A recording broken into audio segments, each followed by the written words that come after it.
Hello friends, आज हम लोग न्यू एनसीईआरटी क्लास 12 जो हिस्ट्री देखेंगे। हम हिस्ट्री चैप्टर कितना 11 चैप्टर को देखेंगे जो काफ़ी इम्पोर्टेंट है। मॉडर्न हिस्ट्री जो 11वां चैप्टर है, टॉपिक्स है। आज हम लोग देखेंगे महात्मा गांधी और राष्ट्रीय आंदोलन, सविनय अवज्ञा आंदोलन और उससे आगे को देखेंगे जो काफ़ी इम्पोर्टेंट है सभी एग्जामों के दृष्टिकोण से और स्पेशल 12th वालों के लिए और प्रतियोगिता परीक्षा की तैयारी करने वाले के लिए भी काफ़ी इम्पोर्टेंट है। तो स्टार्ट करते हैं।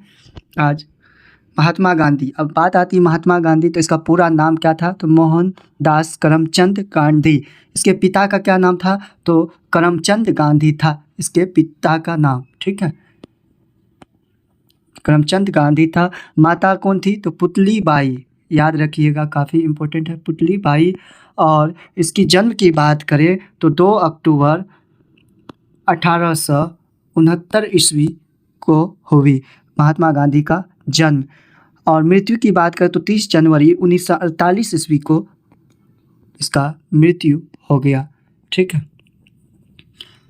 जन्म स्थान कहाँ था? तो पोरबंदर जो गुजरात में है वहाँ 1869 ईस्वी में जन्म हुआ। पुत्र इसके 4 थे, हरिलाल, मनीलाल, देवदास, रामदास। राजनीतिक गुरु कौन थे इसके? महात्मा गांधी जी के। तो राजनीतिक गुरु की बात करें तो गोपाल कृष्ण गोखले। इसके शिष्य जो थे, कुछ इम्पोर्टेंट शिष्य जो थे, इंग्लैंड में जन्मी मीराबेन, जो महात्मा गांधी के द्वारा प्रदत्त खुद नाम दिया गया था, वास्तविक नाम जो मैडलिन स्लेड था उसका वास्तविक नाम, ठीक है, क्या था? तो मैडलिन स्लेड, याद रखिएगा, था, ठीक है। और कानून की पढ़ाई के लिए, स्टडी करने के लिए वो इंग्लैंड चले गए। कौन? तो महात्मा गांधी 1888 ईस्वी में मुंबई से गए थे, ठीक है। कानून की डिग्री प्राप्त की, फाइनल बैरिस्टर की जिसको कहते हैं लॉ, वो 1891 ईस्वी में अब्दुल्ला जो थे, अब्दुल्ला के मुकदमे के लिए दक्षिण अफ्रीका गए। अफ्रीका कब गए? तो 1893 ईस्वी में वो दक्षिण अफ्रीका गए। दक्षिण अफ्रीका में नटाल कांग्रेस की स्थापना कब की है? तो 1894 ईस्वी में, इसको याद रखिएगा। फिर दक्षिण अफ्रीका में जुलू व बोअर पदक 1899 में जीते। केसर, बात करें केसर ए हिंद की उपाधि जो उसको मिला 9 जनवरी 1915 ईस्वी में। कांग्रेस अधिवेशन में प्रथम बार शामिल हुआ 1901 ईस्वी में, कलकत्ता में कांग्रेस अधिवेशन में शामिल हुए, ठीक है। कांग्रेस की अधिवेशन की अध्यक्षता की बात करें तो 1924 में जो बेलगांव कर्नाटक में किए। सत्याग्रह का प्रथम प्रयोग 1906 ईस्वी में उन्होंने कहाँ किए? तो दक्षिण अफ्रीका में किए। इस तरह से हम लोग आगे देखेंगे। अब देखते हैं हम लोग 1893 ईस्वी में गांधी जी दक्षिण अफ्रीका गए और 1914 ईस्वी, कब? 1914 ईस्वी में भारत लौटने से पहले लंदन गए।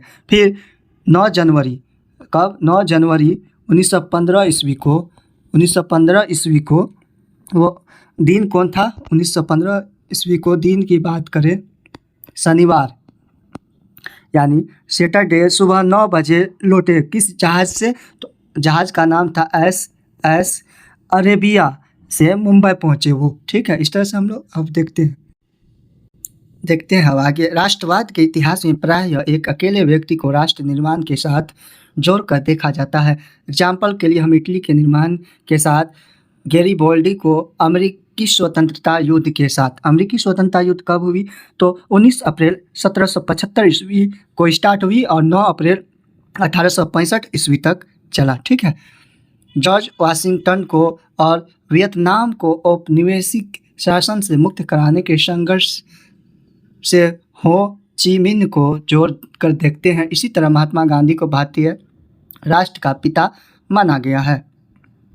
चूँकि महात्मा गांधी जी स्वतंत्रता संघर्ष में भाग लेने वाले सभी नेताओं में सर्वाधिक प्रभावशाली और सम्मानित है, अतः उन्हें दिया गया उपयुक्त विशेषण गलत नहीं है। हालांकि वाशिंगटन अथवा हो ची मिन्ह की तरह महात्मा गांधी का राजनीतिक जीवन वृत्त उस समाज ने ही संवारा और कंट्रोल किया जिस समाज में वे रहते थे। कोई व्यक्ति चाहे कितना ही महान क्यों न हो, वह न केवल इतिहास हिस्ट्री बनाता है बल्कि स्वयं भी इतिहास द्वारा बनाया जाता है। अगर कोई भी व्यक्ति अगर अच्छे कर्म करते हैं तो उसके नाम से जाना जाता है। खुद उसके जैसे कि एग्जाम्पल में महात्मा गांधी ले लीजिए, जितने भी क्रांतिकारी हैं उन सबको।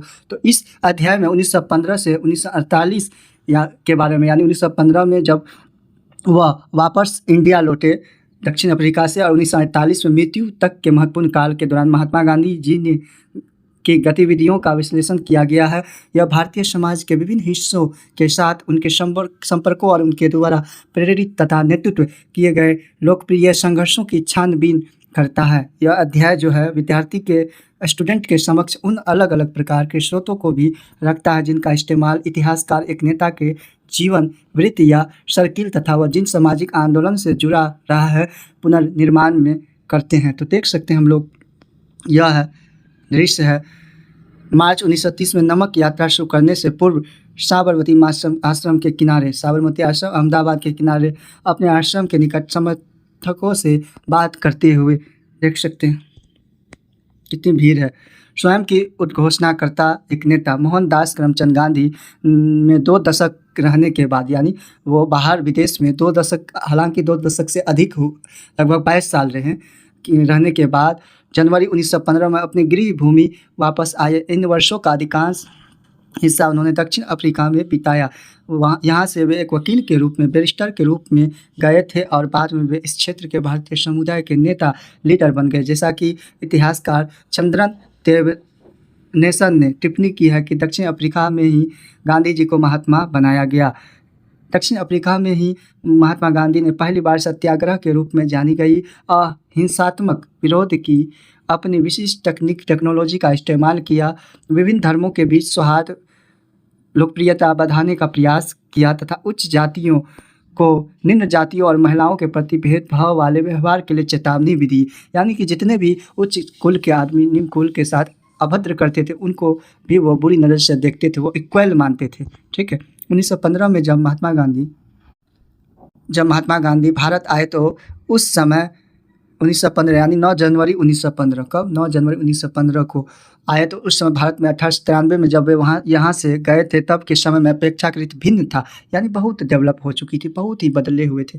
यद्यपि यह अभी भी एक ब्रिटिश उपनिवेश था, लेकिन अब यह राजनीतिक दृष्टि से कहीं अधिक एक्टिव हो गया था। अधिकांश प्रमुख शहरों और कस्बों में अब भारतीय राष्ट्रीय कांग्रेस की शाखाएं। अब राष्ट्रीय कांग्रेस की बात करें, इसकी स्थापना कब हुई तो 28 दिसंबर, याद रखिएगा 28 दिसंबर 1885 को मुंबई के जो है ग्वालियर टैंक में स्थित हुआ था। टैंक में स्थित जो है गोकुल दास तेजपाल संस्कृत कॉलेज में हुआ। याद रखिएगा इसका नाम जो था राष्ट्रीय कांग्रेस जो है, इसका पहले नाम था भारतीय राष्ट्रीय संघ रखा गया था, लेकिन बाद में जो दादा भाई नेरोजी के सुझाव पर इसका नाम बदलकर भारतीय राष्ट्रीय कांग्रेस कर दिया।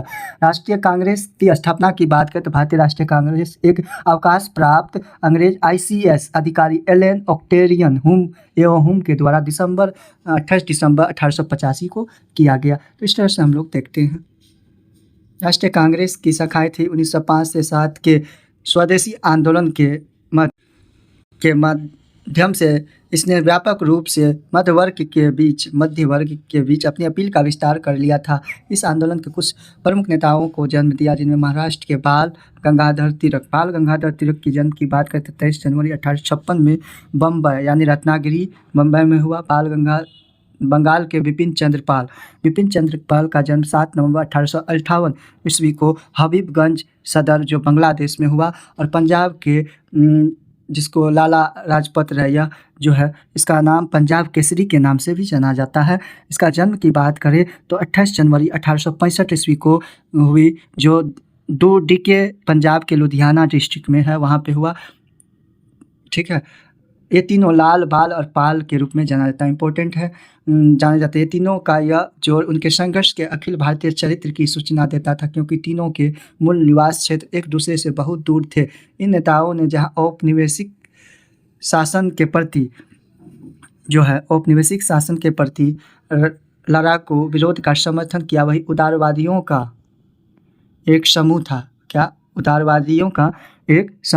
उदारवादी किसे कहते हैं तो राष्ट्रवादी एवं नरमपंथी भी कहा जाता है इसको। एक समूह था जो एक क्रमिक व लगातार प्रयास करने रहने के विचार का हिमायती था। इन उदारवादियों में गांधी जी के मान राजनीतिक परामर्शदाता यानी राजनीतिक गुरु जो थे गोपाल कृष्ण गोखले इम्पोर्टेंट है, के साथ मोहम्मद अली जिन्ना। मोहम्मद अली जिन्ना का जन्म 25 दिसंबर 1876 ईस्वी को कराची पाकिस्तान में हुआ, वर्तमान में पाकिस्तान में, जो गांधी जी की ही तरह गुजराती मूल के लंदन में प्रशिक्षित वकील थे। वो गोखले ने गांधी जी को 1 वर्ष तक ब्रिटिश से भारत यात्रा करने की सलाह दी, क्योंकि वो सबसे ज़्यादा विदेश में रहे, लगभग 21 से 22 साल। तो उन्होंने भारत को अच्छी तरह से नहीं जाना था, भारत में अच्छी तरह से नहीं घुमा था। तो उन्हें कहा गया कि 1 वर्ष आप गांव-गांव जाके घूमिए, गांव का कंडीशन जानिए, यहाँ का व्यवहार को देखिए, यहाँ उच्च कुल और निम्न कुल में क्या-क्या डिफरेंट है, कैसे-कैसे उन लोगों पे शोषण किया जा रहा है, उन सबको देखिए आप अपने साथ में घूम के, ठीक है। इस भूमि और इसके लोगों को जान सके। उनकी पहली महत्वपूर्ण सार्वजनिक उपस्थिति फरवरी 1916 में बनारस हिंदू विश्वविद्यालय।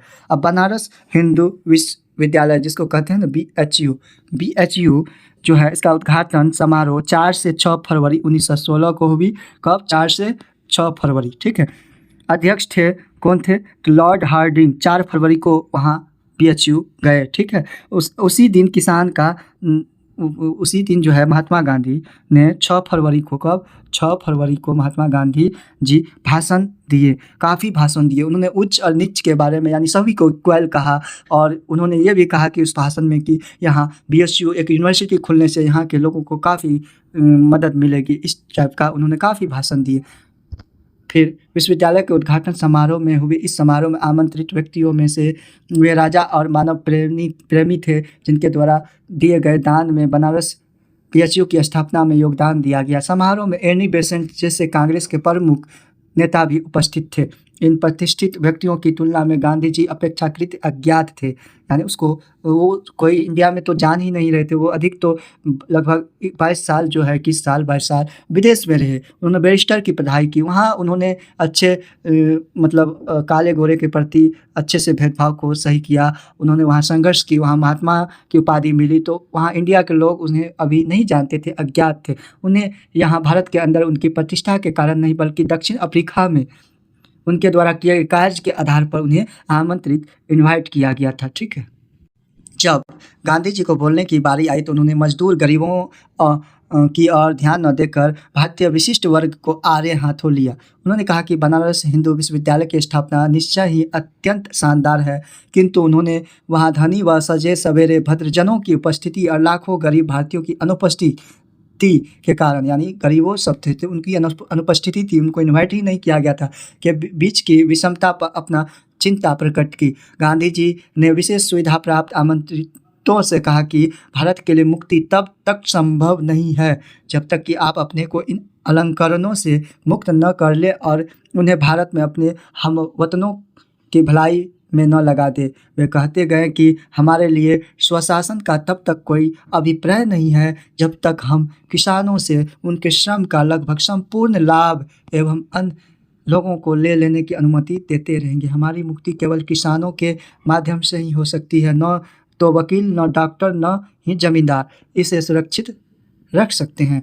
BHU की स्थापना एक उत्सव का अवसर था, क्योंकि यह भारतीय धन और भारतीय प्रयासों से संभव एक राष्ट्रवादी विश्वविद्यालय की स्थापना का द्योतक था। लेकिन गांधी जी ने स्वयं को बधाई देने के सुर में सुर मिलाने की अपेक्षा लोगों को उन किसानों और कामगारों की याद दिलाना चुना, और भारतीय जनसंख्या के अधिसंख्य हिस्से का निर्माण करने के बावजूद वहाँ श्रोताओं ने यानी सुनने वालों ने अनुपस्थित थे। एक दृष्टि से फरवरी 1916 में बनारस में गांधी जी का भाषण मात्र वास्तविक तथ्य का एक उदाहरण था, अर्थात भारतीय राष्ट्रवाद वकीलों, डॉक्टरों और जमींदारों जैसे विशिष्ट वर्गों द्वारा निर्मित था। लेकिन दूसरी दृष्टि से देखा जाए तो यह वक्तव्य उनकी मंशा भी जाहिर करता था। यह भारतीय राष्ट्रवाद को संपूर्ण भारतीय लोगों की ओर अधिक अच्छे ढंग से प्रतिनिधित्व करने में सक्षम बनाने की गांधी जी को स्वयं की इच्छा की प्रथम सार्वजनिक उद्घोषणा थी। उसी वर्ष के अंतिम माह में गांधी जी को अपने नियमों को व्यवहार में लाने का अवसर मिला। दिसंबर 1916 में लखनऊ में हुई वार्षिक कांग्रेस में बिहार में चंपारण से आए एक किसान, वो किसान कौन थे? तो राजकुमार शुक्ला जो किसान थे, किसान का नाम था राजकुमार शुक्ला ने वहाँ अपने अंग्रेज नील उत्पादकों द्वारा किसानों के प्रति किए जाने वाले कठोर व्यवहार के बारे में बताया, नील की खेती में के बारे में। ठीक है, आइए हम लोग कुछ छूटा हुआ है जो देखते हैं, देख सकते हैं। कराची में गांधी जी मार्च 1916 में गांधी जी घिरे हुए हैं, बीच में सभी मीटिंग चल रही है। ठीक है, इतनी क्राउड है। फिर यहाँ देख सकते हैं आप लोग, दक्षिण अफ्रीका के जोहान्सबर्ग में महात्मा गांधी, फरवरी 1908 का ये दृश्य है उनका, देख सकते हैं। असहयोग की शुरुआत और अंत। 1917 का अधिकांश ये असहयोग आंदोलन जो शुरू हुई थी, ये लगभग 1 अगस्त 1920 को शुरू हुआ और 1922 को बंद हो चुका। 1917 का अधिकांश समय इस टाइम में चंपारण सत्याग्रह था। यह इस टाइम में जो है यहाँ पे फर्स्ट वर्ल्ड वार भी हो रही थी, 1914 से लेके 18 तक। ठीक है, इस टाइम था, प्रथम विश्व युद्ध का टाइम था। अधिकांश समय महात्मा गांधी जी को किसानों के लिए काश्तकारी की सुरक्षा के साथ साथ अपनी पसंद की फसल उपजाने की आज़ादी दिलाने में बीता।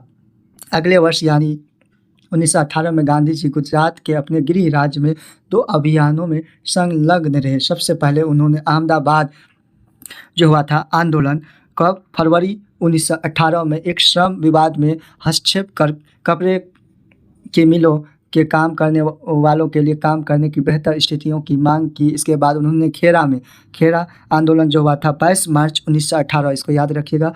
फसल चौपट होने पर राज्य से किसानों का लगान माफ़ करने की मांग की गई। चंपारण, अहमदाबाद और खेरा। चंपारण कब हुआ तो 10 अप्रैल 1917 में हुई थी चंपारण आंदोलन जो था। उसके बाद अहमदाबाद जो फरवरी 1918, खेरा जो हुई थी 22 मार्च 1918 को की गई पहल से गांधी जी एक ऐसे राष्ट्रवादी के रूप में उभरे जिनमें गरीबों के लिए गहरी सहानुभूति थी। इसी तरह से ये सभी स्थानिक संघर्ष थे। इसके बाद 1919 में 1919 में औपनिवेशिक शासकों ने गांधी जी की झोली में एक ऐसा मुद्दा डाल दिया जिससे वे कहीं अधिक विस्तृत आंदोलन खड़ा कर सकते थे। ये 1914 से 18 के बीच प्रथम विश्व युद्ध जो हुई थी, यह प्रथम विश्व युद्ध जो 2 शक्तियों के बीच यानी गुटों के बीच हो रहा था। एक था, प्रथम गुट था जर्मनी, ऑस्ट्रेलिया, इटली और तुर्की, जो ट्रिपल अलायंस इसे कहते थे। और दूसरा गुट जो था ट्रिपल एंटेंटे, जो फ्रांस, रूस और इंग्लैंड के बीच हो रहा था। महान युद्ध के दौरान अंग्रेजों ने प्रेस पर प्रतिबंध लगा दिया और बिना जांच के कारावास की अनुमति दे दी। अफसर सिडनी रोलेट की अध्यक्षता वाले एक समिति की संस्तुतियों के आधार पर इन कठोर उपायों को जारी रखा गया। इसके जवाब में गांधी जी ने देश भर में रोलेट एक्ट खिलाफ एक अभियान चलाया। उत्तरी और पश्चिमी भारत के कस्बों में चारों तरफ बंद के समर्थन में दुकानों और स्कूलों के बंद होने के कारण जीवन लगभग तहस आ गया। पंजाब के विशेष रूप से कड़ा विरोध हुआ, जहां के बहुत से लोगों ने युद्ध में अंग्रेजों के पक्ष में सेवा की थी और अपनी सेवा के बदले में वे इनाम की अपेक्षा कर रहे थे, लेकिन इसकी जगह उन्हें रोलेट एक्ट दिया गया। पंजाब जाते समय गांधी जी को कैद कर लिया गया। स्थानीय कांग्रेस जनों को गिरफ्तार कर लिया गया था। प्रांत की यह स्थिति धीरे धीरे और तनावपूर्ण हो गई तथा 13 अप्रैल 1919 में अमृतसर में यह खून खराबे के चरमोत्कर्ष पर ही पहुंच गई, जब एक अंग्रेज ब्रिगेडियर ने एक राष्ट्रवादी सभा पर गोली चलाने का हुक्म दिया। तब जालियांवाला बाग हत्याकांड के नाम से जाने गए इस हत्याकांड में 400 से अधिक लोग मारे गए। रोलेट सत्याग्रह से ही गांधी जी एक सच्चे राष्ट्रीय नेता बन गए। इसकी सफलता से उत्साहित होकर गांधी जी ने अंग्रेजी शासन के खिलाफ असहयोग अभियान की मांग कर दी गई। क्या कर दी गई? असहयोग अभियान जो थे उसकी मांग कर दी गई 1920 में 1 अगस्त 1920 में, और भारतीय उपनिवेशवाद का खात्मा करना चाहते थे। उनसे आग्रह किया गया कि वे स्कूलों, कॉलेज और न्यायालय न जाए तथा न चुकाएं, कर टैक्स जो होते थे न चुकाएं। संक्षेप में सभी को अंग्रेजी सरकार के साथ यानी सभी ऐच्छिक संबंधों के प्रत्याग का पालन करने को कहा गया। गांधी जी ने कहा कि यदि असहयोग का ठीक ढंग से पालन किया जाए तो भारत 1 वर्ष के भीतर स्वराज प्राप्त कर लेगा। अपने संघर्ष का और विस्तार करते हुए उन्होंने खिलाफत आंदोलन के साथ साथ साथ हाथ मिला लिए जो हाल ही में तुर्की शासक कमाल अतातुर्क द्वारा समाप्त किए गए सर्व इस्लामाबाद के प्रति खलीफा की पुनर्स्थापना की मांग कर दी गई थी। एक लोकप्रिय आंदोलन की तैयारी। गांधी जी ने यह आशा की थी कि एक असहयोग आंदोलन को खिलाफत के साथ मिलाने में से भारत के दो प्रमुख धार्मिक समुदाय हिंदू और मुसलमान मिलकर औपनिवेशिक शासन का अंत कर देंगे। इन आंदोलन में निश्चय ही एक लोकप्रिय कार्यवाही के बहाव को उन्मुख कर दिया था और ये चीज़ें औपनिवेशिक भारत में बिल्कुल ही अभूतपूर्व थी। विद्यार्थियों ने सरकार द्वारा चलाए जा रहे स्कूलों और कॉलेजों में जाना छोड़ दिए। वकीलों ने अदालत में जाने से मना कर दिया। कई कस्बों और नगरों में श्रमिक वर्ग हड़ताल पर चला गया। सरकारी आंकड़ों के मुताबिक 1921 में 396 हड़तालें हुई जिनमें 6 लाख श्रमिक शामिल थे और इससे 70 लाख कार दिवसों का नुकसान हुआ था। यानी 70 लाख कार दिवसों का दिनों का जो है नुकसान हो गया। देहात भी असंतोष से आंदोलित हो रहा था। उत्तरी आंध्र की पहाड़ी जनजातियों ने वन्य कानूनों की अवहेलना कर दी। अवध के किसानों ने कर टैक्स नहीं चुकाए। कुमायूं के किसानों ने औपनिवेशिक अधिकारियों का सामान ढोने से मना कर दिया। इस विरोध आंदोलनों को कभी कभी स्थानीय राष्ट्रवादी नेतृत्व की अवज्ञा करते हुए कार्यान्वित किया गया। किसानों, श्रमिकों और अन्य ने इसकी अपने ढंग से व्याख्या की तथा औपनिवेशिक शासन के साथ असहयोग के लिए उन्होंने ऊपर से प्राप्त निर्देशों पर टिके रहने के बजाय अपने हितों से मेल खाते तरीकों का इस्तेमाल कर कार्यवाही की। महात्मा गांधी के अमेरिकी जीवनी लेखक लुई फिशर ने लिखा है, असहयोग भारत और गांधी जी के जीवन के एक युग की ही नहीं नाम हो गया। असहयोग शांति की दृष्टि से नकारात्मक किंतु प्रभाव की दृष्टि से बहुत सकारात्मक पॉजिटिव था। इसके लिए प्रतिवाद, परित्याग और स्व अनुशासन आवश्यक थे। यह स्वशासन के एक प्रशिक्षण था। 1857 के विद्रोह के बाद पहली बार असहयोग आंदोलन के परिणाम स्वरूप अंग्रेजी राज की नींव हिल गई। एक जो था 1857 की क्रांति, उसमें अंग्रेजी जो राज की नींव हिल गई थी। उसके बाद दूसरी बार जो असहयोग आंदोलन के परिणाम स्वरूप इसमें हिल गई। फरवरी 1922 में यानी चौरा चोरी कांड। किसानों के एक समूह के संयुक्त प्रांत के चौरा चोरी पूर्वा में एक यूपी के पुलिस स्टेशन पर आक्रामक कर उसमें आग लगा दी। इस अग्निकांड में कई पुलिस वालों की जान चली गई। हिंसा के इस कार्यवाही से गांधी जी यह आंदोलन तत्काल वापस लेना पड़ा। जो उन्होंने जोर दिया कि किसी भी तरह की उत्तेजना को निहत्थे और एक तरह से भीड़ की दया पर निर्भर व्यक्तियों की घृणित हत्या के आधार पर उचित नहीं ठहराया जा सकता। असहयोग आंदोलन के दौरान हजारों भारतीयों को जेल में डाल दिया गया। गांधी जी को मार्च 1922 में राजद्रोह के आरोप में गिरफ्तार कर लिया। उन पर जांच की कार्रवाई की अध्यक्षता करने वाले जज जस्टिस C.N. ब्रूनफील्ड ने उन्हें सजा सुनाते समय एक महत्वपूर्ण भाषण दिया। जज ने टिप्पणी की कि इस तथ्य को नकारना असंभव होगा। मैंने आज तक जिनकी जांच की है अथवा करूंगा, आप उनसे भिन्न श्रेणी के हैं। यानी वो महात्मा गांधी के बारे में बोल रहे हैं, भिन्न श्रेणी के हैं। इस तथ्य को नकारना असंभव होगा कि आपके लाखों देशवासियों की दृष्टि में आप एक महान देशभक्त और नेता है। यहाँ तक कि राजनीति में जो लोग आपसे भिन्न मत रखते हैं वे भी आपको उच्च आदर्शों और पवित्र जीवन वाले व्यक्ति के रूप में देखते हैं, क्योंकि वो पवित्र थे। वो धोती यानी सिंपल ड्रेस में रहते थे, जो कि गांधी जी ने कानून की अवहेलना की थी। अतः उस न्यायपीठ के लिए गांधी जी को 6 वर्षों की जेल की सजा सुनाया जाना आवश्यक था। लेकिन जज ब्रूमफील्ड ने कहा कि यदि भारत में घट रही घटनाओं की वजह से सरकार के लिए सजा के इन वर्षों में कमी और आपको मुक्त करना संभव हुआ तो मुझसे ज़्यादा कोई प्रसन्न नहीं होगा। वो इतने खुश से देख सकते हैं आप लोग। जन नेता, इसके बाद देखते हैं हम लोग कुछ छूटा हुआ है। यहाँ देख सकते हैं असहयोग आंदोलन 1922 में विदेशी वस्त्रों को इकट्ठा किया जा रहा है ताकि उन्हें आग में जलाया जाता है। यानी देसी सामान जो है उनको यूज करने के लिए ये लोग कह रहे हैं। विदेशी जितने भी कपड़े हैं उनको इकट्ठा करके जलाया जा रहा है। ठीक है। खिलाफत क्या है? खिलाफत की बात करें तो आंदोलन 1920 ईस्वी मोहम्मद अली और शौकत अली के नेतृत्व में भारतीय मुसलमानों का एक आंदोलन था। इस आंदोलन की निम्नलिखित मांगें थी। पहले कि ओटोमन साम्राज्य के सभी इस्लामी पवित्र ग्रंथों पर तुर्की सुल्तान तथा खलीफा का नियंत्रण बना रहे। जजीरात उल अरब यानी अरब, सीरिया, इराक, फिलिस्तीन इस्लामी संप्रभुता के अधीन रहे तथा खलीफा के पद पास इतने क्षेत्र हो कि वह इस्लामी विश्वास को सुरक्षित यानी प्रोटेक्ट करने के योग्य बन सके। कांग्रेस ने इस आंदोलन का समर्थन किया और गांधी जी ने इसे असहयोग आंदोलन के साथ मिलाने की कोशिश भी की। ठीक है, देखते हैं हम लोग आगे।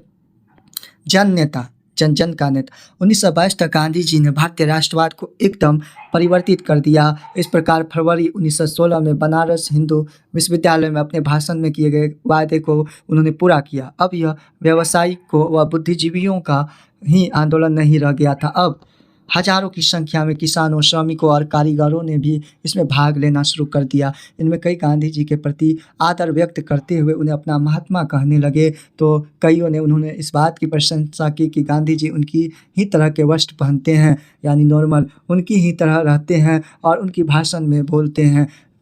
अन्य नेता जो है, अन्य नेताओं की तरह वे समान जनसमूह से अलग नहीं खड़े होते हैं, बल्कि वे उनसे समानुभूति रखते हैं तथा उन्हें घनिष्ठ संबंध की भी स्थापित कर लेते हैं।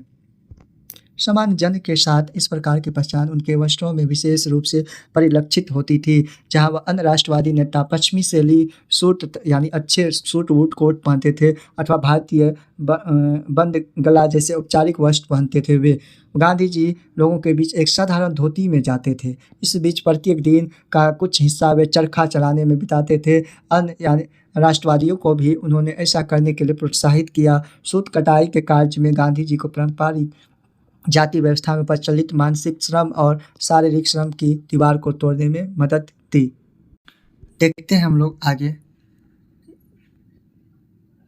ये देख सकते हैं, चरखे के साथ महात्मा गांधी भारतीय राष्ट्रवाद की सर्वाधिक अस्थायी पहचान बन गए। 1921 में दक्षिण अफ्रीका की यात्रा के दौरान गांधी जी ने अपने सिर मुड़वा लिया। कब इम्पोर्टेंट है, दक्षिण अफ्रीका की यात्रा के समय, इसको नोट कर लेंगे। और गरीबों के साथ अपना तादाद ने स्थापित करने के लिए उन्होंने सूती वस्त्र पहनना आरंभ कर दिया।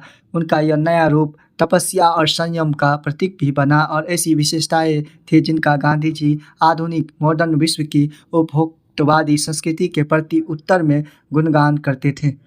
चरखा, गांधी जी के आधुनिक युग जिनमें मशीनों ने मानव को गुलाम बनाकर श्रम को हटा दिया था के घोर आलोचक थे। महात्मा गांधी जो थे, जितने भी आधुनिक मॉडर्न मशीन थे, जितने भी उन सब जो है इंडिया में आके सभी को गुलाम बना दिया था अंग्रेजों ने। वो चाहते थे कि खुद मेहनत करके देसी चरखे के थ्रू देसी कपड़े का निर्माण करें ताकि इससे लोगों को, श्रमिकों को काम मिले और यहाँ खुद देसी काम मिल सके। उन्होंने चरखा को एक ऐसे मानव समाज के प्रतीक रूप में देखा जिसमें मशीनों और टेक्नोलॉजी को बहुत महिमा मंडित नहीं किया जाएगा। इससे भी अधिक चरखा गरीबों को पूरक आमदनी प्रदान कर सकता था उन्हें स्वावलंबी बना सकता था। मेरी आपत्ति मशीनों के प्रति सनक से है। यह सनक श्रम बचाने वाली मशीन नरी के लिए है। ये तब तक श्रम बचाते रहेंगे जब तक कि हजारों लोग बिना काम के और भूख से मरने के लिए सड़कों पर फेंक दिए जाएं। मैं मानव समुदाय के किसी एक हिस्से के लिए नहीं बल्कि सभी के लिए समय और श्रम बचाना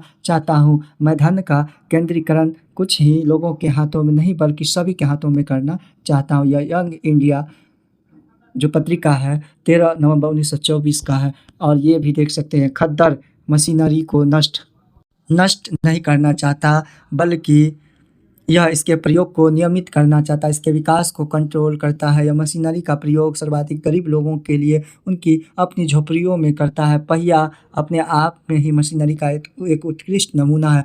यह देख सकते हैं 17 मार्च 1927 का यंग पत्रिका का है। गांधी जी चरखा से सूट काटते हुए देख सकते हैं। इतिहासकार शाहिद अमीन ने एक मंत्रमुग्ध कर देने वाले अध्ययन में स्थानीय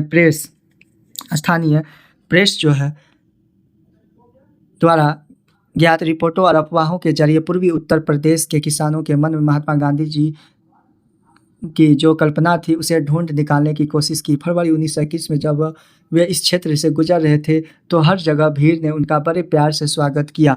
उनके भाषणों के दौरान कैसा माहौल होता था, इस पर गोरखपुर के एक हिंदी समाचार पत्र में यह रिपोर्ट लिखी गई। भटकी भटनी में भटनी में भटनी में गांधी जी ने स्थानीय जनता को संबोधित किया। इसके बाद ट्रेन गोरखपुर के लिए रवाना हो गई। नूनखार, देवरिया, गोरी बाजार, चौरी चौरा और कुसुमही स्टेशनों से 15 से 20 हज़ार से कम लोग नहीं थे। महात्मा जी कुसुमही के दृश्य को देखकर बहुत प्रसन्न हुए, क्योंकि जंगल के बीच स्थित होने के बावजूद उस स्टेशन पर 10,000 से कम लोग नहीं थे। प्रेम में अभिभूत होकर कुछ लोग रोते हुए देखे गए। देवरिया में लोग गांधी जी को भेंट यानी दान देना चाहते थे, किंतु उन्होंने उनसे गोरखपुर में देने को कहा, लेकिन चौरी चौरा में एक मारवाड़ी सज्जन ने किसी तरह उन्हें कुछ दे दिया। इसके बाद यह क्रम रुका नहीं। एक चादर फैला दी गई जिस पर रुपयों और सिक्कों की बारिश होने लगी। यह दृश्य था गोरखपुर स्टेशन के बाहर। इम्पोर्टेंट है, महात्मा एक ऊंची गाड़ी पर खड़े हो गए और लोगों ने कुछ मिनटों के लिए उनके दर्शन कर लिए। गांधी जी जहाँ भी गए वहाँ उनकी चमत्कारिक शक्तियों की अफवाहें फैल गई। कुछ स्थानों पर यह कहा गया कि उन्हें राजा द्वारा किसानों की दुख तकलीफों में सुधार के लिए भेजा गया है तथा उनके पास सभी स्थानीय अधिकारियों के निर्देशों को अस्वीकृत करने की शक्ति भी है। कुछ अन्य स्थानों पर यह दावा किया गया कि गांधी जी की शक्ति अंग्रेज बादशाह से उत्कृष्ट सबसे अच्छा है और उनके आने से औपनिवेशिक शासक जिले में से भाग जाएंगे। जो अंग्रेज थे, औपनिवेशिक शासक जो थी, भाग जाएंगे। गांधी जी का विरोध करने वालों के लिए भयंकर परिणाम की बात बताती कहानियाँ भी थी। एक तरह की अफवाहें फैली कि गांधी जी की आलोचना करने वाले गांव के लोगों के घर रहस्यात्मक रूप से गिर गए अथवा उनकी फसल चोट हो गई। अफवाहें फैल गई थी। गांधी बाबा, गांधी महाराज अथवा समान महात्मा। बात करें महात्मा जी के लिए महात्मा शब्द का प्रयोग 1910 ईस्वी में जो है 1910 का इस्तेमाल किया गया सर्वप्रथम प्राण जीवन मेहता के द्वारा। किसके द्वारा? प्राण जो है जीवन मेहता के द्वारा शब्द का प्रयोग दिया गया। हालांकि बुक में कहीं कहीं देखिएगा सामान्यतः रविंद्रनाथ टैगोर उत्तर दिया जाता है। ठीक है, इस तरह से याद रखिएगा। महात्मा जैसे अलग अलग नामों से ज्ञात गांधी जी भारतीय किसान के लिए एक उदारक के समाज थे। उनकी ऊंची टैक्सों और दमनात्मक अधिकारियों से सुरक्षा करने वाले और उनके जीवन में मान मर्यादा और स्वायत्तता वापस लाने वाले थे। गरीबों विशेषकर किसानों के बीच गांधी जी की देखते हैं कुछ छूटा हुआ हम लोगों का, ये तो हो चुकी है। चमत्कारिक व अविश्वसनीय। संयुक्त प्रांत के स्थानीय समाचार पत्र में उस समय फैली गई अफवाहें दर्ज हैं। ये अफवाह थी कि जिस किसी भी व्यक्ति ने गांधी की शक्ति को परखना चाहा उसे अचंभा हुआ। बस्ती गांव के सिकंदर साहू ने 15 फरवरी को कहा कि महात्मा गांधी जी ने तब विश्वास करेगा जब उसके कारखाने जहां गुड़ का उत्पादन होता है, गन्ने के रस से भरा कराहा यानी उबलता हुआ 2 भाग में टूट जाएगा। तुरंत ही कराहा वास्तव में बीच में से ही 2 हिस्सों में टूट गया। आजमगढ़ के एक किसान ने कहा कि वह महात्मा जी की प्रामाणिकता में तब विश्वास करेगा जब उसके खेत में लगाए गए गेहूं तिल में बदल जाए। अगले दिन उस खेत का सारा गेहूं तिल बन गया। ठीक है, ये देख सकते हैं। गांधी जी अपील को उनकी सात्विक जीवन शैली और उनके द्वारा धोती तथा चरखा जैसे प्रतीकों के विवेकपूर्ण प्रयोग से बहुत बल मिला। जाति से महात्मा गांधी एक व्यापारी व पेशे से वकील थे, लेकिन उनकी सादी यानी सादा जीवन शैली तथा हाथों से काम करने के प्रति उनके लगाव की वजह से गरीब श्रमिकों के प्रति बहुत अधिक समानुभूति रखते थे तथा बदले में वे लोग गांधी जी से समानुभूति रखते थे। जहां अधिकांश अन्य राजनीतिक उन्हें कृपया की दृष्टि से देखते थे, वही ये न केवल उनके जैसा दिखने बल्कि उन्हें अच्छी तरह समझने और उनके जीवन के साथ स्वयं को जोड़ने के लिए सामने आते थे। महात्मा गांधी का जन अनुरोध निसंदेह कपट से मुक्त था और भारतीय राजनीति के संदर्भ में तो वह बिना किसी पूर्वोदाहरण से के यह भी कहा जाता है कि राष्ट्रवाद के आधार को वे व्यापक बनाने में उनकी सफलता का राज उनके द्वारा सावधानीपूर्वक किया गया संगठन भारत के विभिन्न भागों में कांग्रेस की नई शाखाएं खोली गई। रजवाड़ों में राष्ट्रवादी सिद्धांत को बढ़ावा देने के लिए प्रजा मंडलों की एक श्रृंखला स्थापित की गई। गांधी जी ने राष्ट्रवादी संदेश का संचार शासकों की अंग्रेजी भाषा की जगह मातृभाषा में करने की प्रोत्साहित किया। हिंदी में इस प्रकार यानी वह सरल से सरल भाषा में बोलते थे ताकि छोटे से छोटे श्रमिक भी समझ जाते थे। प्रांतीय समितियाँ ब्रिटिश भारत की कृत्रिम सीमाओं की अपेक्षा भाषाई क्षेत्रों पर आधारित थी। इन अलग अलग तरीकों से राष्ट्रवाद देश के सुदूर हिस्सों तक फैल गया और अब इसमें सामाजिक वर्ग भी शामिल हो गए थे जो अभी तक इससे अछूत थे। अब तक कांग्रेस के समर्थकों में कुछ बहुत ही समृद्ध व्यापारी और उद्योगपति शामिल हो गए थे। भारतीय उद्यमियों ने यह बात जल्दी ही समझ ली कि उनके अंग्रेजी प्रतिद्वंदी आज जो लाभ पा रहे हैं, प्रॉफिट पा रहे हैं, स्वतंत्र भारत में ये चीज़ें समाप्त हो जाएगी। यानी वो अंग्रेजों को कह रहे थे। जी डी बिरला जिसको कहते हैं घनश्याम दास बिरला जैसे कुछ उद्यमियों ने राष्ट्रीय आंदोलन का खुला समर्थन किया जबकि अन्य ने ऐसा मौन रूप से दिया। इस प्रकार गांधी जी के प्रशंसकों में गरीब किसान और धनी उद्योगपति दोनों ही थे। हालांकि किसानों द्वारा गांधी जी का अनुकरण करने के कारण उद्योगपतियों के कारणों से कुछ भिन्न भिन्न और संभवतः परस्पर विरोधी थे। हालांकि महात्मा गांधी की स्वयं बहुत महत्वपूर्ण भूमिका थी, लेकिन गांधीवादी राष्ट्रवाद का विकास बहुत हद तक उनके अनुयायियों पर निर्भर था। 1917 और 1922 के बीच भारतीयों के एक बहुत ही प्रतिभाशाली वर्ग में स्वयं को गांधी जी से जोड़ लिया। इनमें महादेव देसाई, वल्लभ भाई पटेल जो थे, जे.बी. कृपलानी, सुभाष चंद्र बोस, अबुल कलाम आज़ाद, जवाहरलाल नेहरू, सरोजिनी नायडू, गोविंद वल्लभ पंत, सी राजगोपालाचारी शामिल थे। गांधी जी के ये घनिष्ठ सहयोगी कलीग्स जो थे, मित्र, विशेष रूप से भिन्न भिन्न क्षेत्रों के साथ भिन्न भिन्न धार्मिक परंपराओं से आए थे।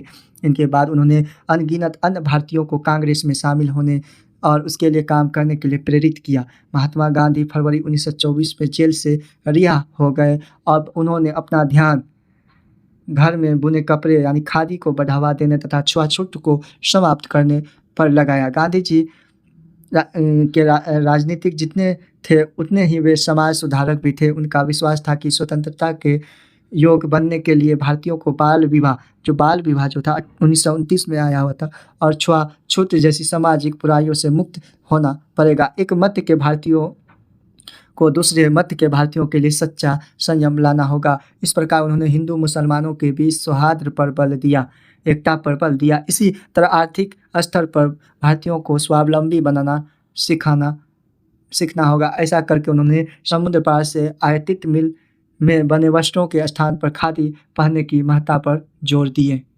देखते हैं हम लोग यहाँ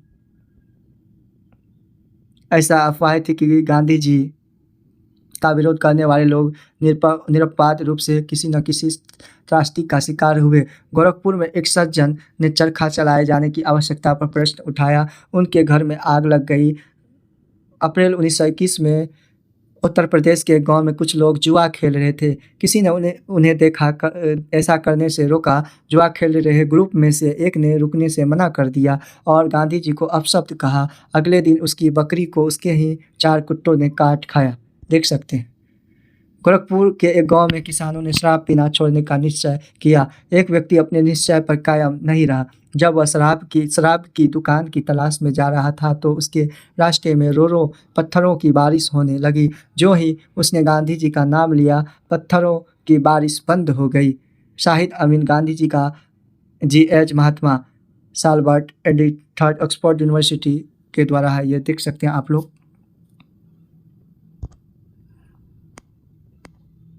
नमक सत्याग्रह जो काफ़ी इम्पोर्टेंट, ये नमक सत्याग्रह नज़दीक से एक नज़र इसको हम लोग देखेंगे। नमक सत्याग्रह की बात करें तो 12 मार्च 1930 ईस्वी को प्रारंभ हुई और 6 अप्रैल 1930 को 24 दिन की सफ़र यानी टोटल 241 मील यानी 24 दिन का सफ़र करके उन्होंने 6 अप्रैल को दांडी में 1930 में नमक अनशन को मतलब नमक को आंदोलन जो थी उसको तोड़ा गया। तो देखते हैं हम लोग आगे क्या कह रहा है। असहयोग आंदोलन समाप्त होने के कई वर्ष बाद तक महात्मा गांधी ने अपने को समाज सुधार कार्यों पर फोकस केंद्रित रखा।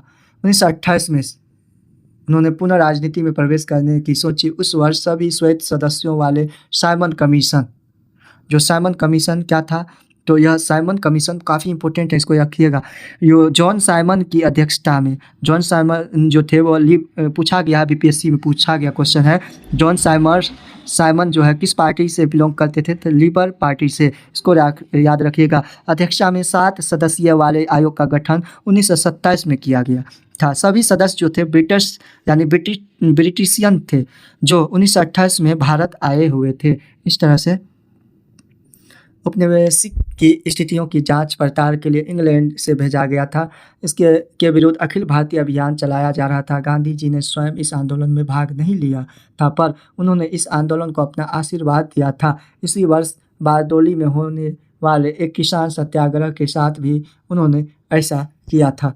1929 में दिसंबर के अंत में कांग्रेस ने अपना वार्षिक अधिवेशन लाहौर, जो पंडित जवाहरलाल नेहरू थे, में किया। यह अधिवेशन 2 दृष्टियों में महत्वपूर्ण था। जवाहरलाल नेहरू का अध्यक्ष के रूप में, क्योंकि यह युवा थे, जवाहरलाल नेहरू उस टाइम में के रूप में चुनाव, जो युवा पीढ़ी को नेतृत्व की छड़ी सौंपने का प्रतीक था।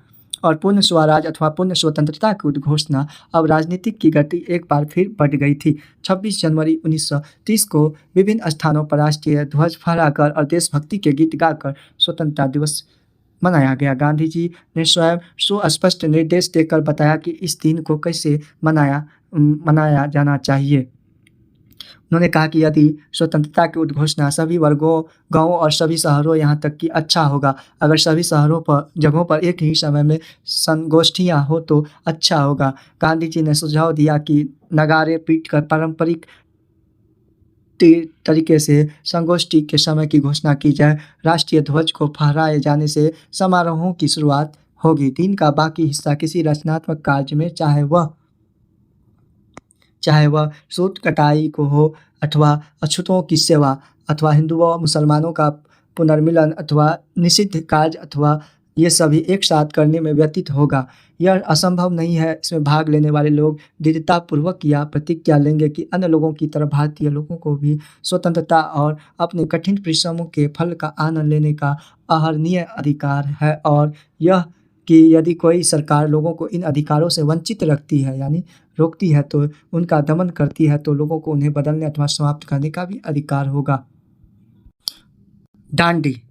स्वतंत्रता दिवस मनाए जाने के तुरंत बाद गांधी जी ने घोषणा की कि ब्रिटिश भारत के सर्वाधिक घृणित कानूनों में से एक, जिनमें नमक के उत्पादन में विक्रय पर राज्य को एकाधिकार दे दिया है, को तोड़ने के लिए एक यात्रा का नेतृत्व करेंगे।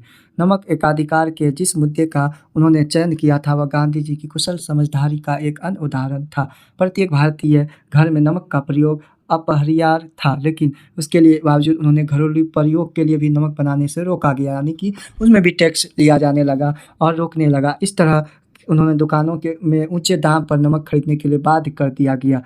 नमक पर राज्य का एकाधिपत्य बहुत लोकप्रिय था। इसी को निशाना बनाते हुए गांधी जी ने अंग्रेजी शासन के खिलाफ व्यापक असंतोष की संगठित करने की सोच रहे थे। दांडी यात्रा देख सकते हैं मार्च 1930 में, ठीक है, पैदल यात्रा करते हुए 24 दिन का यात्रा, 241 मील की यात्रा, ठीक है। अधिकांश भारतीयों को गांधी जी की इस चुनौती का महत्व समझ में आ गया था, किंतु अंग्रेजी राज को नहीं।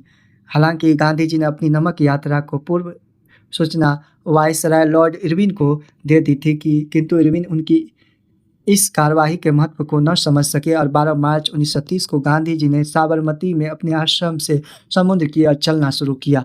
3 हफ्तों बाद यानी कि वे 24 दिन बाद गंतव्य स्थान पर पहुंचे। वहां उन्होंने मुट्ठी भर नमक बनाकर स्वयं को कानून की निगाह में अपराधी बना दिया। इसी बीच देश के अन्य भागों में समांतर नमक यात्राएं आयोजित की गई। देखते हैं, वो हालांकि 25 अप्रैल को पहुंच गए थे, 5 अप्रैल को, लेकिन 6 अप्रैल 1930 को दांडी यात्रा की समाप्ति पर उन्होंने प्राकृतिक नमक को उठाते हुए देख सकते हैं समुद्र के पास। नमक सत्याग्रह क्यों विरोध प्रतीक क्यों, इसके बारे में महात्मा गांधी ने लिखा। प्रतिदिन प्राप्त होने वाली सूचनाओं से पता चलता है कि कैसे अन्यायपूर्ण तरीकों से नमक टैक्स को तैयार किया गया।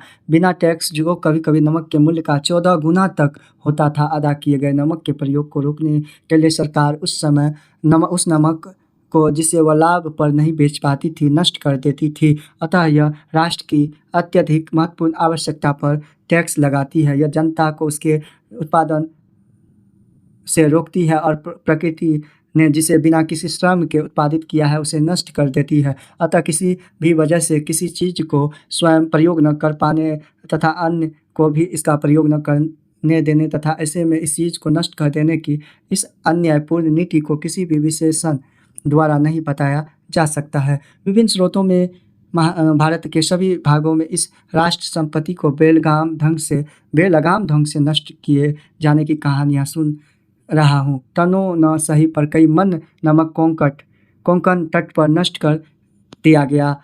दांडी से भी इस तरह की बातें पता चलती है, जहाँ कहीं भी ऐसे क्षेत्र के आसपास रहने वाले लोग, जो समुद्र के क्षेत्र के पास रहने वाले लोग का जो जीविका थी, जो मतलब बिजनेस था, उनको भी ठप कर टैक्स लगा के बंद किया जा रहा था।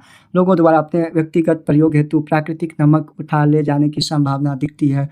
वहाँ तुरंत अधिकारी नियुक्त अपॉइंटमेंट कर दिए जाते हैं जिनका एकमात्र कार्य विनाश करना होता है। इस प्रकार बहुमूल्य राष्ट्रीय संपदा को राष्ट्रीय खर्च से ही नष्ट किया जाता है और लोगों के मुंह से नमक छीन लिया जाता है।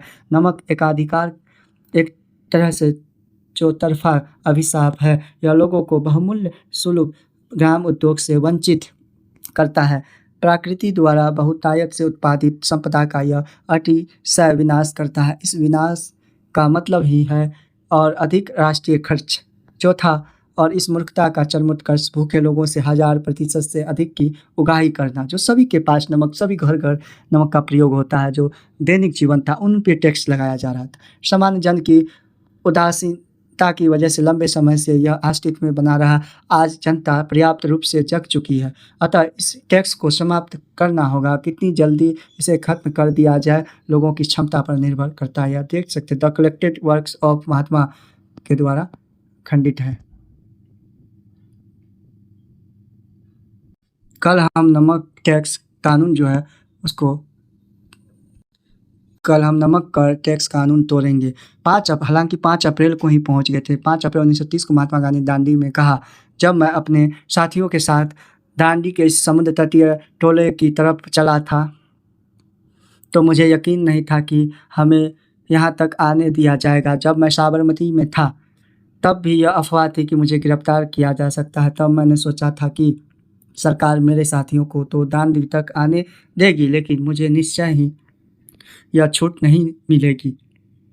यदि कोई यह कहता कि इससे मेरे हृदय में अपूर्ण आस्था का संकेत मिलता है तो मैं इस आरोप को नकारने वाला नहीं हूँ। मैं यहाँ तक पहुँचा हूँ, इसमें शांति और अहिंसा का कम हाथ नहीं है। इस सत्ता को सब महसूस करते हैं। अगर सरकार चाहे तो वह अपने इस आचरण के लिए अपनी पीठ थपथपा सकती है, क्योंकि सरकार चाहती तो मैं हर एक को गिरफ्तार कर सकती थी। जब सरकार यह कहती है कि उसके पास शांति की सेना को गिरफ्तार करने का साहस नहीं था तो हम उसकी प्रशंसा करते हैं। सरकार को ऐसी सेना की गिरफ्तारी में शर्म महसूस होती है।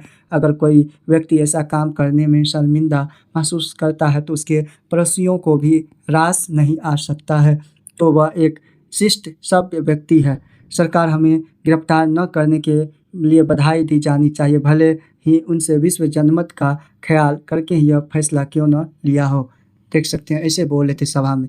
कल हम नमक का कानून पढ़ेंगे, यानी कि 6 अप्रैल 1930 को। सरकार हमको बर्दाश्त करती है कि नहीं, यह सवाल अलग हो सकता है। सरकार हमें ऐसा न करने दे, लेकिन उसने हमारे जत्थे के बारे में जो ढेर और सहिष्णुता दिखाई है उसके लिए वह अभिनंदन की पात्र है। यदि मुझे और गुजरात व देश भर के सारे मुख्य नेताओं को गिरफ्तार कर लिया जाता है तो क्या होगा? यह आंदोलन इस विश्वास पर आधारित है कि जब एक पूरा राष्ट्र उठ खड़ा होता है और आगे बढ़ने लगता है तो उसे नेता की ज़रूरत नहीं रह जाती है। देख सकते हैं, असहयोग आंदोलन की तरह अधिकृत रूप से स्वीकृत राष्ट्रीय अभियान के अलावा भी विरोध की असंख्य धाराएं थी। देश के विशाल भाग में किसानों ने दमनकारी औपनिवेशिक वन कानूनों का उल्लंघन किया, जिसके कारण वे और उनके मवेशी उन्हीं जंगलों में नहीं जा सकते थे जहां एक ज़मानों में बेरोक-टोक घूमते थे, बिना रोक टोक के घूमते थे। कुछ कस्बों में फैक्ट्री कामगार हड़ताल पर चले गए। वकीलों ने ब्रिटिश अदालतों का बहिष्कार कर दिया और विद्यार्थियों ने सरकारी शिक्षा संस्थानों में पढ़ने से इनकार कर दिया। 1920-22 यह असहयोग आंदोलन का टाइम था। इस तरह इस बार भी गांधी जी के आह्वान ने तमाम भारतीय वर्गों के औपनिवेशिक शासन के विरुद्ध अपना असंतोष व्यक्त करने के लिए प्रेरित किया। जवाब में सरकार असंतुष्टों को हिरासत में लेने लगी। नमक सत्याग्रह के सिलसिले में लगभग 60,000 लोगों को गिरफ्तार किया गया। गिरफ्तार होने वाले में गांधी जी भी थे शामिल। समुद्र तट की और गांधी जी की यात्रा की प्रगति का पता उनकी गतिविधियों एक्टिविटी पर नज़र रखने के लिए तैनात पुलिस अफसरों द्वारा भेजी गई गोपनीय रिपोर्टों से लगाया जा सकता है कि इन रिपोर्टों में राष्ट्र के गांवों में गांधी जी द्वारा दिए गए भाषण भी मिलते हैं, जिनमें उन्होंने स्थानीय अधिकारियों से आह्वान किया था कि वे सरकारी नौकरियां छोड़कर स्वतंत्रता संघर्ष में शामिल हो जाए। वसना नामक गांव में गांधी जी ने ऊंची जाति वाले को संबोधित करते हुए कहा था कि यदि आप स्वराज के हक में आवाज़ उठाते हैं तो आपको अछूतों की सेवा करनी पड़ेगी। सिर्फ नमक टैक्स या अन्य करों के खत्म हो जाने से आपको स्वराज नहीं मिल जाएगा। स्वराज के लिए आपको अपनी उन गलतियों का प्रायश्चित करना होगा जो आपने अछूतों के साथ की है। स्वराज के लिए हिंदू, मुसलमान, पारसी, सिख सबको एकजुट यानी एकता होना पड़ेगा। ये स्वराज की सीढ़ियाँ पुलिस के जासूसों ने अपनी रिपोर्टों में लिखा था कि गांधी जी की सभाओं में तमाम जातियों के औरत मर्द शामिल हो रहे हैं। उनका कहना था कि हजारों वॉलंटियर राष्ट्रवादी उद्देश्य के लिए सामने आ रहे हैं। उनमें बहुत सारे ऐसे सरकारी अफसर थे जिन्होंने औपनिवेशिक शासन में अपने पदों से इस्तीफा दे दिए थे। सरकार को भेजी अपनी रिपोर्ट में जिला पुलिस सुपरिटेंडेंट ने लिखा था कि गांधी जी शांत और निश्चित दिखाई दिए। वे जैसे जैसे आगे बढ़ रहे हैं उनकी ताकत बढ़ती जा रही है। उन्होंने नमक यात्रा की प्रगति को एक और स्रोत से भी समझा जा सकता है। अमेरिकी समाचार पत्रिका टाइम्स को गांधी जी ने काठी पर हंसी आती हुई पत्रिका में उनके टकुए जैसे शरीर और मकड़ी जैसे पेडुक का खूब मजाक उड़ाया था। इस यात्रा के बारे में अपनी पहली रिपोर्ट में टाइम्स ने नमक यात्रा के मंजिल तक पहुंचने पर अपनी गहरी शंका व्यक्त कर दी थी। उसने दावा किया कि दूसरे दिन पैदल चलने के बाद गांधी जी जमीन पर पसर गए थे। पत्रिका को इस बात का विश्वास नहीं था कि इस मरियल साधु के शरीर में और आगे जाने की ताकत बची है, लेकिन एक हफ्ते में ही पत्रिका की सोच बदल गई। टाइम्स ने लिखा कि इस यात्रा को जो भी भारी जन समर्थन मिल रहा है उसने अंग्रेज शासकों को गहरे तौर पर बेचैन कर दिया। अब वे गांधी जी को ऐसा साधु और राजनेता कहकर सलामी देने लगे जो ईसाई धर्मावलंबियों के खिलाफ ईसाई तरीकों का भी हथियार के रूप में इस्तेमाल कर रहे हैं। देख सकते हैं ये चित्र में जनवरी 1931 में जेल में महात्मा गांधी की रिहाई के बाद आंदोलन की भावी योजना के बारे में चर्चा करने के लिए इलाहाबाद में कांग्रेस के नेताओं की बैठक हुई। इस चित्र में दाएं ओर से जवाहरलाल नेहरू की बात करें तो यह दाएं ओर से जवाहरलाल नेहरू के पिता जो मोतीलाल नेहरू थे उन्होंने क्या कहा था दांडी मार्च के बारे में। उन्होंने इस दांडी मार्च की तुलना जो इससे पहले हुई थी ये दांडी मार्च, उसकी तुलना जो है भगवान राम के लंका आगमन से किया था। ठीक है, तो इसी तरह जमनालाल बजाज, सुभाष चंद्र बोस जी, महादेव देसाई, अग्रभाग में सरदार वल्लभ भाई पटेल को आप लोग देख सकते हैं। ये संवाद क्या था। नमक यात्रा कम से कम 3 कारणों में उल्लेखनीय था। पहला यही कि घटना थी कि जिसके चलते महात्मा गांधी दुनिया के नज़र में आए। इस यात्रा को यूरोप, अमेरिका प्रेस के व्यापक कवरेज दी गई।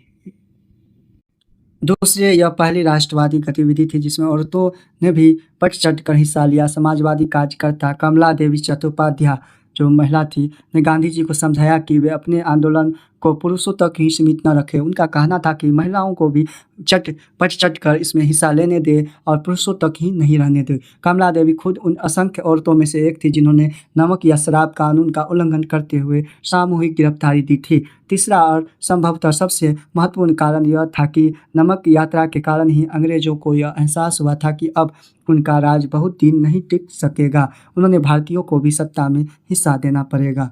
इस लक्ष्य को ध्यान में रखते हुए ब्रिटिश सरकार ने लंदन में गोलमेज सम्मेलन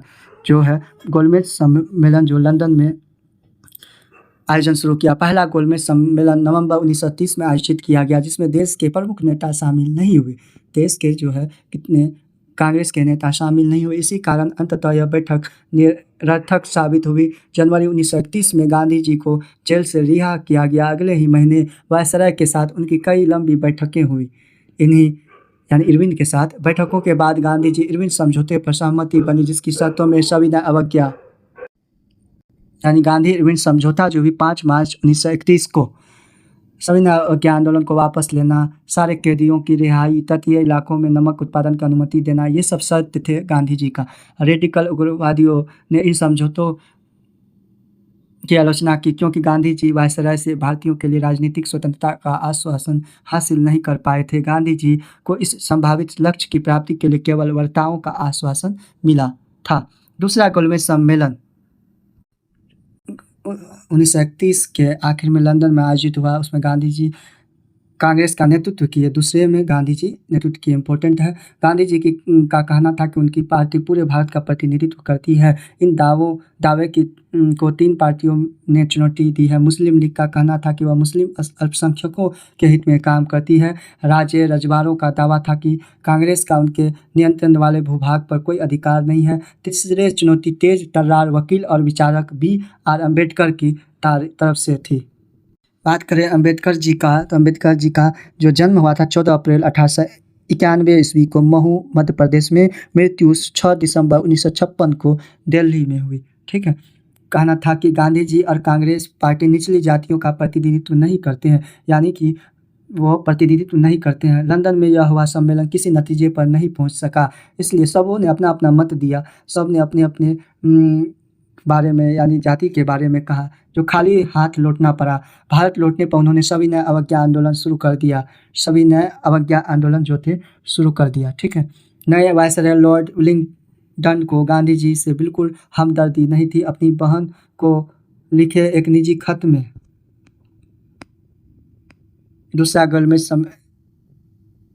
विलिंगडन ने लिखा था कि अगर गांधी न होता तो यह दुनिया वाकई बहुत खूबसूरत होती। वह जो भी कदम उठाता है उसे ईश्वर की प्रेरणा का परिणाम कहता है, लेकिन असल में उसके पीछे एक गहरी राजनीतिक चाल होती है।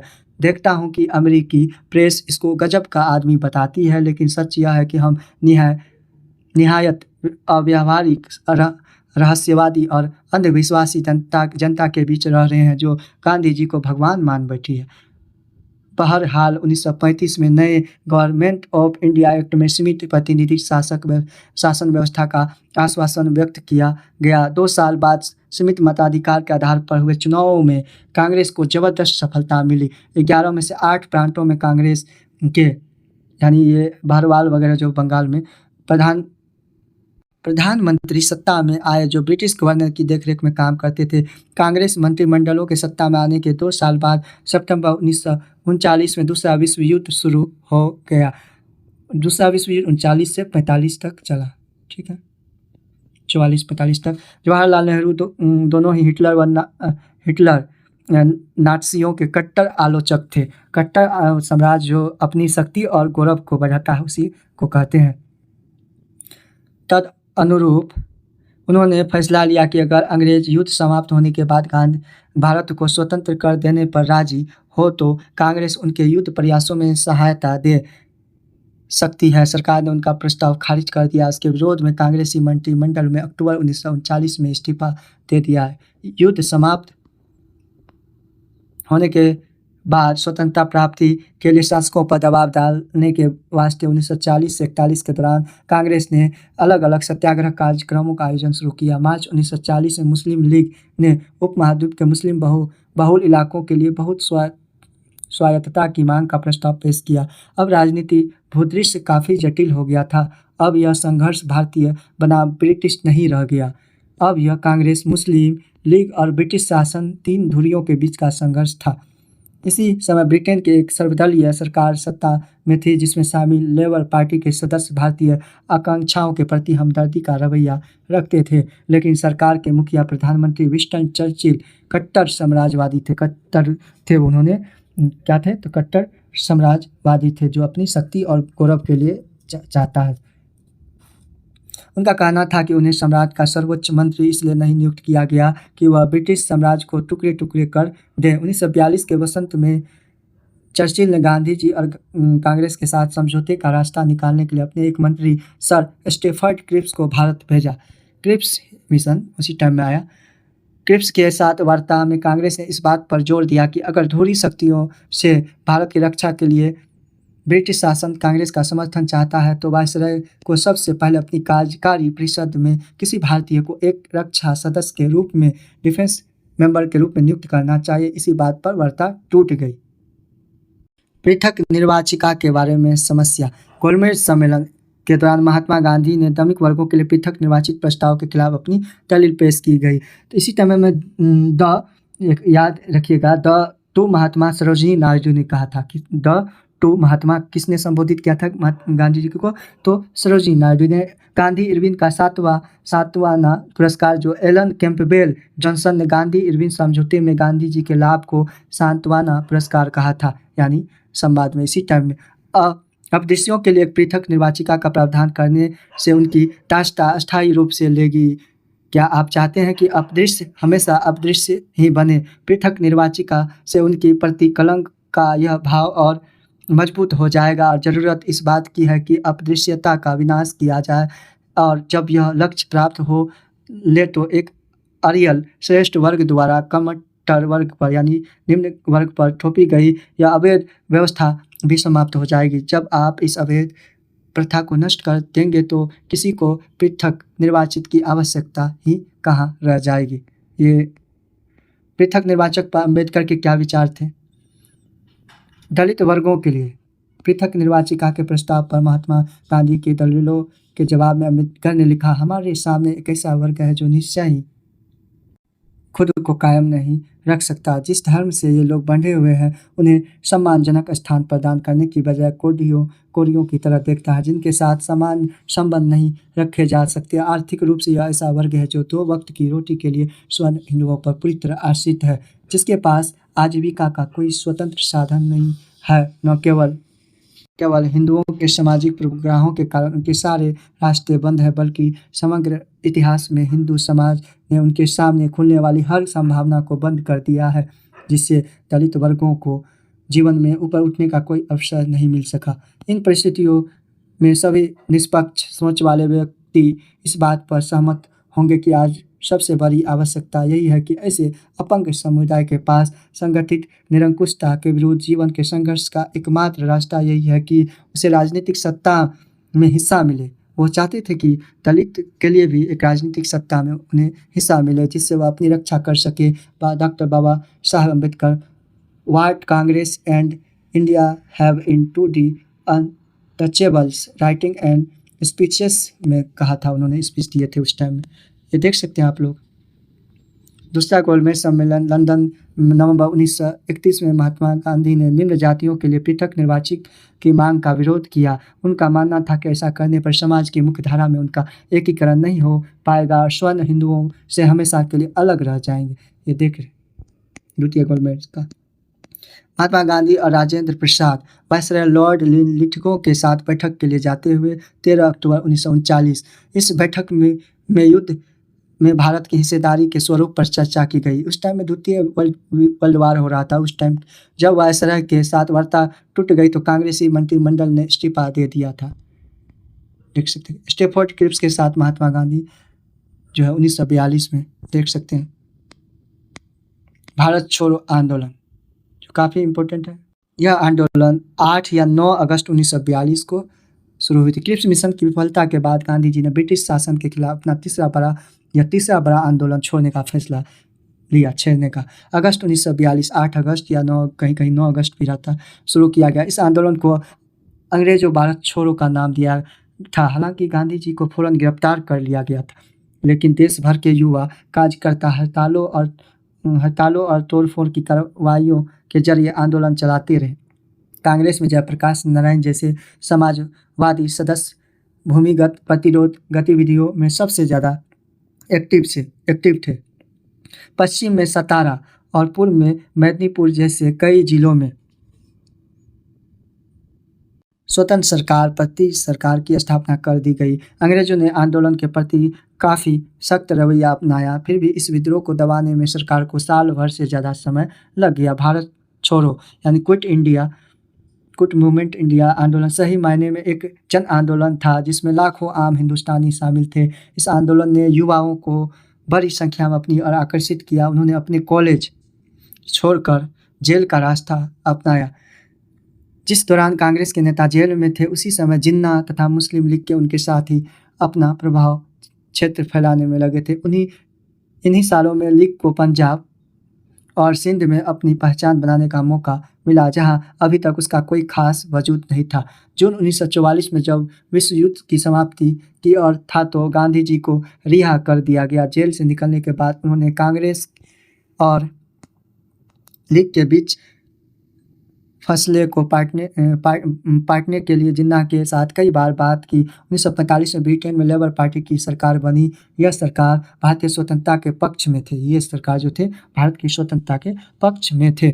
इसी समय वायसराय लॉर्ड बॉवेल ने कांग्रेस और मुस्लिम लीग के प्रतिनिधियों के बीच कई बैठकों का आयोजन किया। 1946 की शुरुआत में प्रांतीय विधानमंडलों के लिए नए सिरे से चुनाव कराए गए। सामान्य श्रेणी में कांग्रेस को भारी सफलता मिली। मुसलमानों के लिए रिजर्व सीटों पर मुस्लिम लीग को भारी बहुमत प्राप्त हुआ। राजनीतिक ध्रुवीकरण पूरा हो चुका था। 1946 की गर्मियों में कैबिनेट मिशन जो थे भारत आया। इस मिशन ने कांग्रेस और मुस्लिम लीग को एक ऐसी संघीय व्यवस्था पर राजी करने का प्रयास किया जिसमें भारत के भीतर विभिन्न प्रांतों को सीमित स्वायत्तता दी जा सकती थी। कैबिनेट मिशन का यह प्रयास भी विफल रहा। वार्ता टूट जाने के बाद जिन्ना ने पाकिस्तान की स्थापना के लिए लीग की मांग के समर्थन में एक प्रत्यक्ष कार्यवाही दिवस, जो काफ़ी इम्पोर्टेंट है, याद रखिएगा, का आह्वान किया। इसके लिए 16 अगस्त 1946 का दिन तय किया गया था। इसी दिन कलकत्ता में खूनी संघर्ष शुरू हो गया। यह हिंसा कलकत्ता से शुरू होकर ग्रामीण बंगाल, बिहार और संयुक्त प्रांत व पंजाब तक फैल गए। कुछ स्थानों पर मुसलमानों को तो कुछ अन्य स्थानों पर हिंदुओं को निशाना बनाया गया। फरवरी 1947 में बॉवेल की जगह लॉर्ड माउंटबेटन को वायसराय नियुक्त अपॉइंटमेंट कर इंडिया भेजा गया। उन्होंने वार्ताओं के एक अंतिम दौर का आह्वान किया।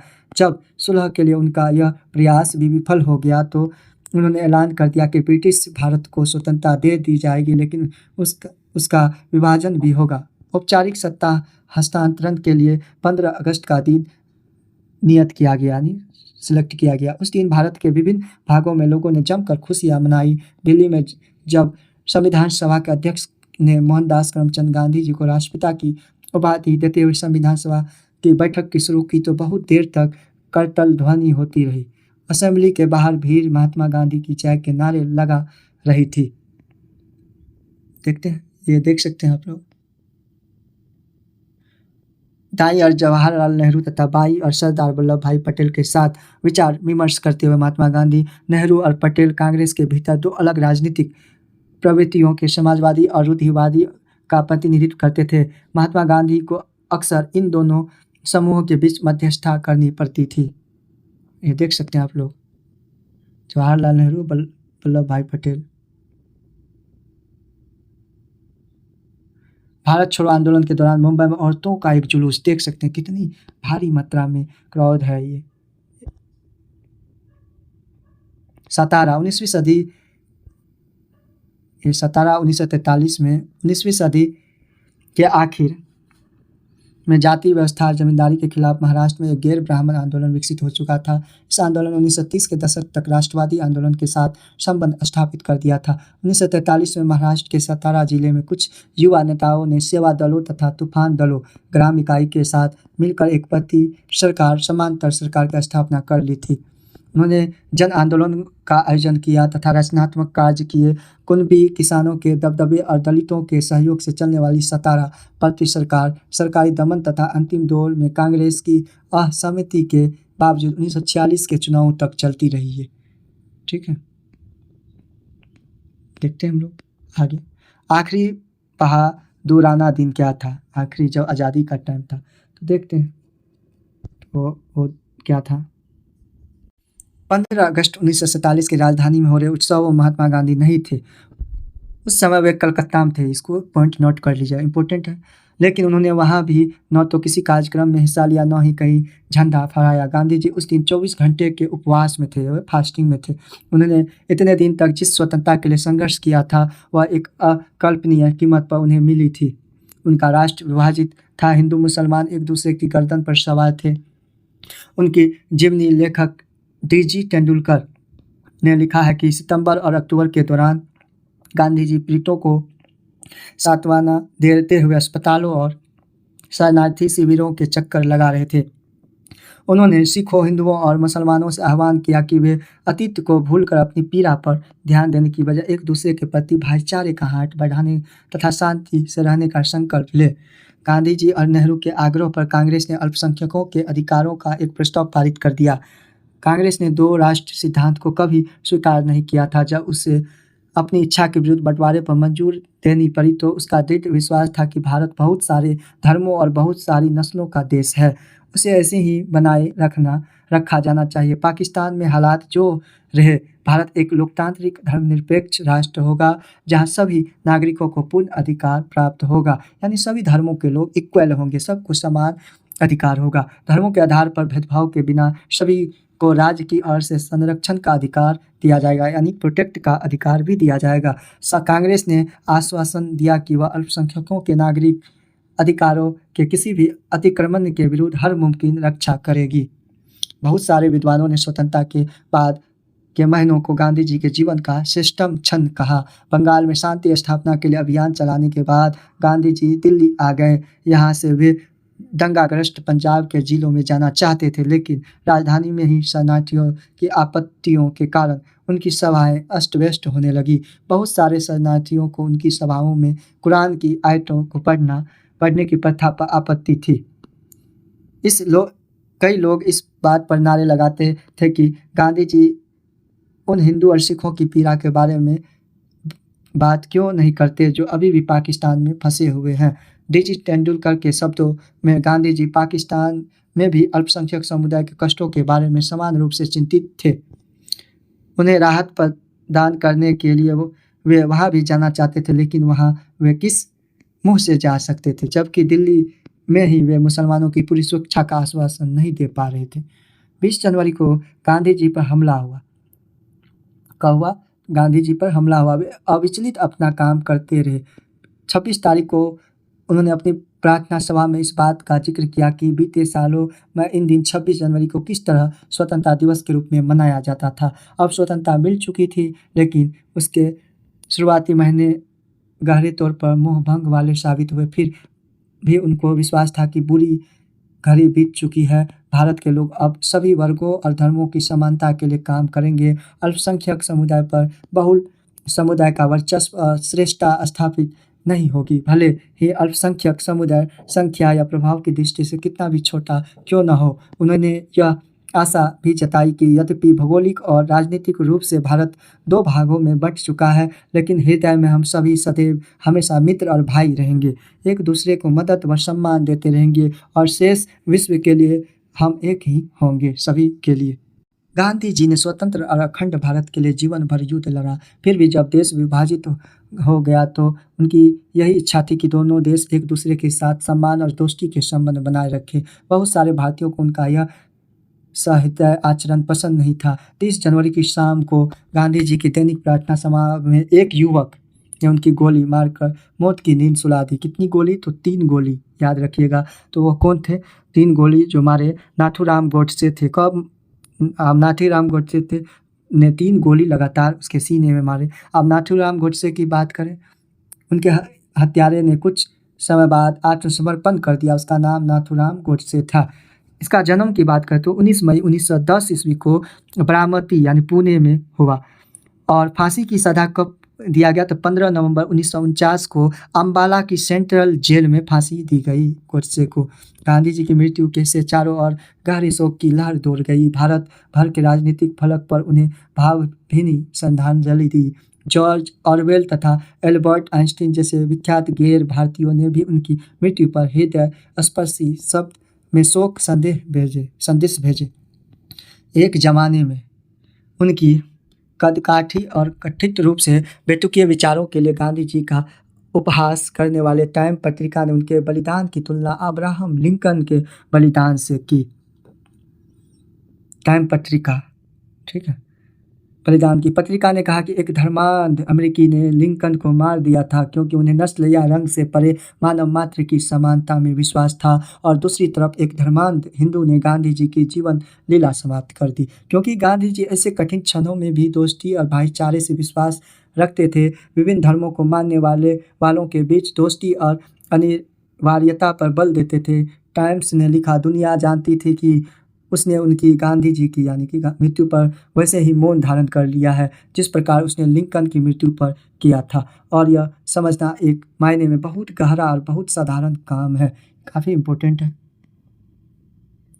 देखते हैं हम लोग, ये देख महात्मा गांधी की मृत्यु का एक प्रचलित चित्र लोक छवि में महात्मा गांधी जी को एक देवता के रूप में दिया गया और उन्हें राष्ट्रवादी आंदोलन में एकीकरण को समर्पित शक्ति के रूप में देखा जाता है। यहाँ आप जवाहरलाल नेहरू एक तरफ, सरदार पटेल यानी कांग्रेस के भीतर दो अलग अलग धाराओं के प्रतिनिधियों को गांधी जी की चिता के दोनों ओर खड़ा हुआ है। देख सकते हैं मध्य वर्ग में महात्मा गांधी उन्हें आशीर्वाद दे रहे हैं, देख सकते हैं इस तरह से आप लोग। एक दंगाग्रस्त गांव में जाते हुए महात्मा गांधी 1947 का दृश्य है। आइए हम लोग आगे देखते हैं। गांधी जी को समझना, हमारे पास बहुत सारे स्रोत उपलब्ध हैं जिनके जरिए हम गांधी जी के राजनीतिक सफर तथा राष्ट्रीय आंदोलन के इतिहास को सूत्रबद्ध कर सकते हैं। सार्वजनिक स्वर और निजी लेखन, इस दिशा में महात्मा गांधी, उनके सहयोगी और प्रतिद्वंदियों दोनों तरह के समकालीनों के लेखन और भाषण एक महत्वपूर्ण स्रोत है। इन लेखनों में हमें इस बात का ख्याल रखना चाहिए कि किस चीज़ को जनता के लिए लिखा गया था और किस चीज़ को अन्य उद्देश्यों के लिए लिखा गया था। उदाहरण के लिए भाषणों से हमें किसी व्यक्ति और सार्वजनिक विचारों को सुनने का मौका मिलता है, जबकि उसके व्यक्तिगत पत्र में हमें उनके निजी विचारों की झलक देते हैं। इन पत्रों में हम लिखने वाले को अपना गुस्सा, पीड़ा, असंतोष और बेचैनी, अपनी आशाएं और हताशाएं व्यक्त करते हुए देख सकते हैं। इनमें बहुत सी सारी बातें को वह अपने सार्वजनिक वक्तव्यों में व्यक्त नहीं कर सकते, लेकिन हमें यह भी याद रखना चाहिए कि कई बार निजी सार्वजनिक का यह फर्क टूट जाता है। बहुत सारे पत्र व्यक्तियों को लिखे जाते हैं, इसलिए व्यक्तिगत पत्र होते हैं, लेकिन कुछ हद तक वे जनता के लिए भी होते हैं। इन पत्रों की भाषा इस एहसास से भी तय होती है कि असंभव में एक दिन उन्हें प्रकाशित कर दिया जाएगा। किसी पत्र के प्रकाशित हो जाने की आशंका के कारण बहुधा लोग निजी पत्रों में भी अपना मत स्वतंत्रतापूर्वक व्यक्त नहीं कर पाते।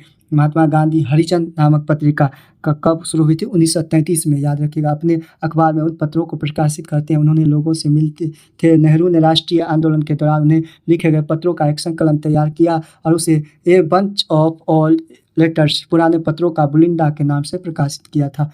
देखते हैं एक घटना पत्रों के आईने में, देख लेते हैं। 1920 के दशक में जवाहरलाल नेहरू समाजवाद के लगातार प्रभावित होते जा रहे थे। 1928 में जब वे यूरोप की यात्रा से लौटे तो सोवियत संघ के प्रयोगों से गहरे तौर पर प्रभावित थे। जब उन्होंने समाजवादियों जैसे जयप्रकाश नारायण, नरेंद्र देव, एन.जी. रंगा व अन्य के साथ घनिष्ठतापूर्वक काम करना शुरू किया तो कांग्रेस के भीतर समाजवादियों और रूढ़िवादियों के बीच एक खाई पैदा हो गई। 1936 में कांग्रेस का अध्यक्ष बनने के बाद नेहरू ने फांसीवाद के खिलाफ, फांसीवाद यानी इटली में इसे बेनिटो मुसोलिनी द्वारा एक संगठन था, एक तानाशाही नेता या सत्तावादी कहते हैं, जो इस टाइप का के नेता को फांसीवाद की तरह कहा जाता था, खिलाफ जमकर बयान किया और मजदूरों और किसानों की मांग का समर्थन किया। ये इंग्लैंड में कि नेहरू ने समाजवादी वक्तव्यों में चिंतित रूढ़िवादियों से डॉक्टर राजेंद्र प्रसाद और सरदार पटेल के नेतृत्व में कांग्रेस वर्किंग कमेटी के इस्तीफे की धमकी दे डाली। दूसरी ओर बम्बई के प्रसिद्ध उद्योगपतियों ने नेहरू की आलोचना करते हुए बयान जारी कर दिया। उसके बाद प्रसाद यानी राजेंद्र प्रसाद और नेहरू दोनों महात्मा गांधी के पास गए और वर्धा जो महाराष्ट्र में स्थित उनके आश्रम में उनसे मिले। गांधी जी ने एक बार फिर मध्यस्थ की भूमिका अदा करते हुए नेहरू के रेडिकल तेवरों पर अंकुश लगाने तथा राजेंद्र प्रसाद एवं अन्य नेताओं को नेहरू के नेतृत्व की अहमियत पर ध्यान देने के लिए प्रेरित किया। ठीक है, आइए देखते हैं ए बंच ऑफ लेटर्स से मेरे प्रिय जवाहर जी। ये राजेंद्र प्रसाद लिखते हैं अपने मित्र को वर्धा से, महाराज 1 जुलाई 1936। कल आपसे विदा लेने के बाद हमने गांधी जी के साथ लंबी बातचीत और आपस में देर तक चर्चा की।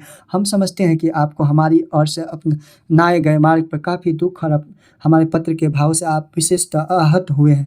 आपको शर्मिंदा करना या आपको चोट पहुंचाना कभी भी हमारा इरादा नहीं था। अगर आपको ऐसा लगता है कि इससे आपको ठेस पहुंचती है तो हम बिना किसी हिचक के अपना पत्र वापस लेते हैं या उसमें संशोधन कर लेते हैं, परंतु हमने समग्र स्थिति पर पुनर्विचार करने के बाद यह पत्र अपने इस्तीफे वापस लेने का फैसला लिया। हमें लगता है कि प्रेस में छपे आपके सारे बयानों में आप कांग्रेस के समान कार्यक्रम पर उतना नहीं बोल रहे हैं जितना कि एक ऐसे विषय पर बोल रहे हैं जिससे कांग्रेस में स्वीकृति नहीं दी है। ऐसा करते हुए आप वर्किंग कमेटी में हमारे मुट्ठी भर सहयोगियों, कलीग्स और कांग्रेस के अल्पसंख्यक वर्ग के प्रवक्ता की तरह बोल रहे हैं, न कि बहुल वर्ग के प्रतिनिधि के रूप में जिसकी कांग्रेस अध्यक्षता के नाते हमें आपसे अपेक्षा थी। हमारे विरुद्ध लगातार एक अभियान चलाया जा रहा है जिसमें हमें ऐसे व्यक्तियों के रूप में प्रस्तुत किया गया है जिनका समय बीत चुका है, जो पुराने पड़ चुके हैं, वर्तमान में अप्रासंगिक हो चुके हैं, विचारों का प्रतिनिधित्व करते हैं। हमें ऐसे लोगों के रूप में प्रस्तुत किया जा रहा है जो देश के प्रगति में बाधक है, जिन्हें हम पदों पर हटा दिया जाना चाहते हैं, जो उन्होंने अनाधिकार प्राप्त कर लिया। हमने महसूस किया है कि अन्य लोगों ने हमारे साथ भारी अन्याय किया और कर रहे हैं। हमें आपसे और संरक्षण नहीं मिल रहा, जो एक सहकर्मी, कलीग्स और हमारा अध्यक्ष होने के नाते हमें आपसे मिलना चाहिए। डॉक्टर राजेंद्र प्रसाद, लिखे जवाहरलाल नेहरू। इलाहाबाद 5 जुलाई 1900। मेरे पितृ बापू, आप देख सकते हैं जवाहरलाल नेहरू बापू जी को लिख रहे हैं पत्र। मैं कल रात को यहाँ पहुँचा। जब मैं वर्धा महाराष्ट्र से आया, शारीरिक दुर्बलता और मानसिक अशांति से घिरा हुआ हूँ। यूरोप से लौटने के बाद मैंने पाया कि वर्किंग कमेटी की बैठक में मैं बुरी तरह थक जाता हूँ। मेरी ऊर्जा छिन्न पड़ जाती है। हर नए अनुभव के बाद मैं और ज़्यादा बूढ़ा महसूस करने लगता हूँ। ये किसने लिखे थे? जवाहरलाल नेहरू। चीज़ों को दुरुस्त करने और संकट को टालने में आपने जो कष्ट उठाया उसके लिए मैं आपका आभारी हूँ। मैंने राजेंद्र बाबू द्वारा भेजा गया दूसरा पत्र जो था द्वारा पढ़ा है और उन्होंने जो गंभीर आरोप मुझ पर लगाए उन्हें देखा है। तथ्य को चाहे कितनी भी विनम्रता से प्रस्तुत किया जाए, उनका आशय यह है कि मैं एक असहनीय मुसीबत बन चुका हूँ। मेरे जो भी गुण हैं, थोड़ी बहुत कम क्षमता, ऊर्जा, गंभीरता, कमोबेश पर प्रभावित करने वाले व्यक्तित्व सभी खतरनाक बन चुके हैं, क्योंकि वे एक गलत समाजवाद जो आगे बढ़ा रहे हैं। इस बातों के निष्कर्ष स्पष्ट है। मैंने अपनी पुस्तक में और उसके पश्चात भी अपने वर्तमान विचारों के बारे में विस्तार से लिखा। मेरे बारे में कोई फैसला लेने के लिए सामग्री की कमी नहीं है। वे विचार आकस्मिक भी नहीं है, मेरा हिस्सा है। यद्यपि मैं भविष्य में उन्हें बदला सकता हूँ, लेकिन जब तक मैं उन्हें नहीं छोड़ता, मुझे उनको अभिव्यक्त करना ही होगा, क्योंकि मैं व्यापक एकता को महत्वपूर्ण मानता हूँ। इसलिए मैं कोमलतम शब्दों में यह व्यक्त किया है कि निश्चित निष्कर्ष की बजाय विचार विमर्श के लिए प्रस्ताव के रूप में ही ज़्यादा प्रस्तुत किया है। मुझे इस सिस्टम में और कांग्रेस जो भी कुछ कर रही है उसके बीच कोई टकराव दिखाई नहीं देता। जहाँ तक चुनावों का संबंध है, मेरा मानना है कि मेरा रवैया इस दिशा में निश्चय की एक लाभकारी साधन था, क्योंकि उससे जनता में उत्साह का संचार हुआ। परंतु मेरे कोमल और अस्पष्ट रवैये को मेरे सहयोगी खतरनाक और क्षतिकारक मानते हैं। मुझे यहाँ तक कहा गया कि भारत में गरीबी और बेरोजगारी पर इस तरह बार बार जोर देना बेवकूफ़ी थी, या कम से कम यह गलत तो था ही। आपने मुझे बताया था कि आप कोई वक्तव्य जारी करना चाहते हैं। मैं आपके वक्तव्य का स्वागत करूंगा, क्योंकि मैं मानता हूं कि हर दृष्टिकोण से देश के सामने प्रस्तुत किया जाना चाहिए। ये जवाहरलाल नेहरू लिखते हैं अपना प्रेम पूर्वक के रूप में बापूजी को। अब प्रिय जवाहर, अब बापू लिखते हैं इन दोनों। तुम्हारा पत्र मेरा हृदय छू गया। तुम्हें सबसे ज़्यादा ठेस महसूस है। तथ्य यह है कि तुम्हारे साथियों के पास तुम्हारे जैसा साहस और बेबाकी नहीं है। इसके परिणाम विनाशकारी रहे। मैंने उन्हें हमेशा समझाया कि वे तुमसे उन्मुक्त और निर्भय होकर बात करें, परंतु क्योंकि उनके पास साहस बल नहीं है, इसलिए वे जब भी बोलते हैं उटपटांग ही बोलते हैं। उससे तुम चिढ़ जाते हो। यानी मैं तुम्हें बताता हूँ कि वे तुम्हारे लिए रहे हैं क्योंकि तुम उनसे चिढ़ रहे हो और उनके सामने धैर्य खो देते हो। वे तुम्हारी फटकार और साहबी अंदाज से आहट है और सबसे बढ़कर वे तुम्हारे भीतर जो अचूकता और श्रेष्ठ ज्ञान का भाव दिखाई देता है उससे परेशान है। उन्हें लगता है कि तुमने उनके साथ न्यूनतम सभ्यता का व्यवहार भी नहीं किया और कभी भी समाजवादियों के व्यंग्य बानों या गलत निरूपण से उनका बचाव नहीं किया। मुझे यह पूरा प्रसंग एक त्रासद प्रहसन जैसा दिखाई दे रहा है, इसलिए मैं चाहता हूं कि तुम भी इस पूरे मसले को हल्का होकर देखो। इस कांटों के ताज कांग्रेस की अध्यक्षता के लिए तुम्हारा नाम मैंने प्रस्तावित किया था। भले ही सिर छिल जाए उसे उतारना मत। कमेटी की बैठक में अपना हास्य विनोद दोबारा दिखाओ। यह तुम्हारे लिए सबसे सामान्य भूमिका है। चिंतित चिड़चिड़े व्यक्ति का स्वभाव तुम पर नहीं जचता।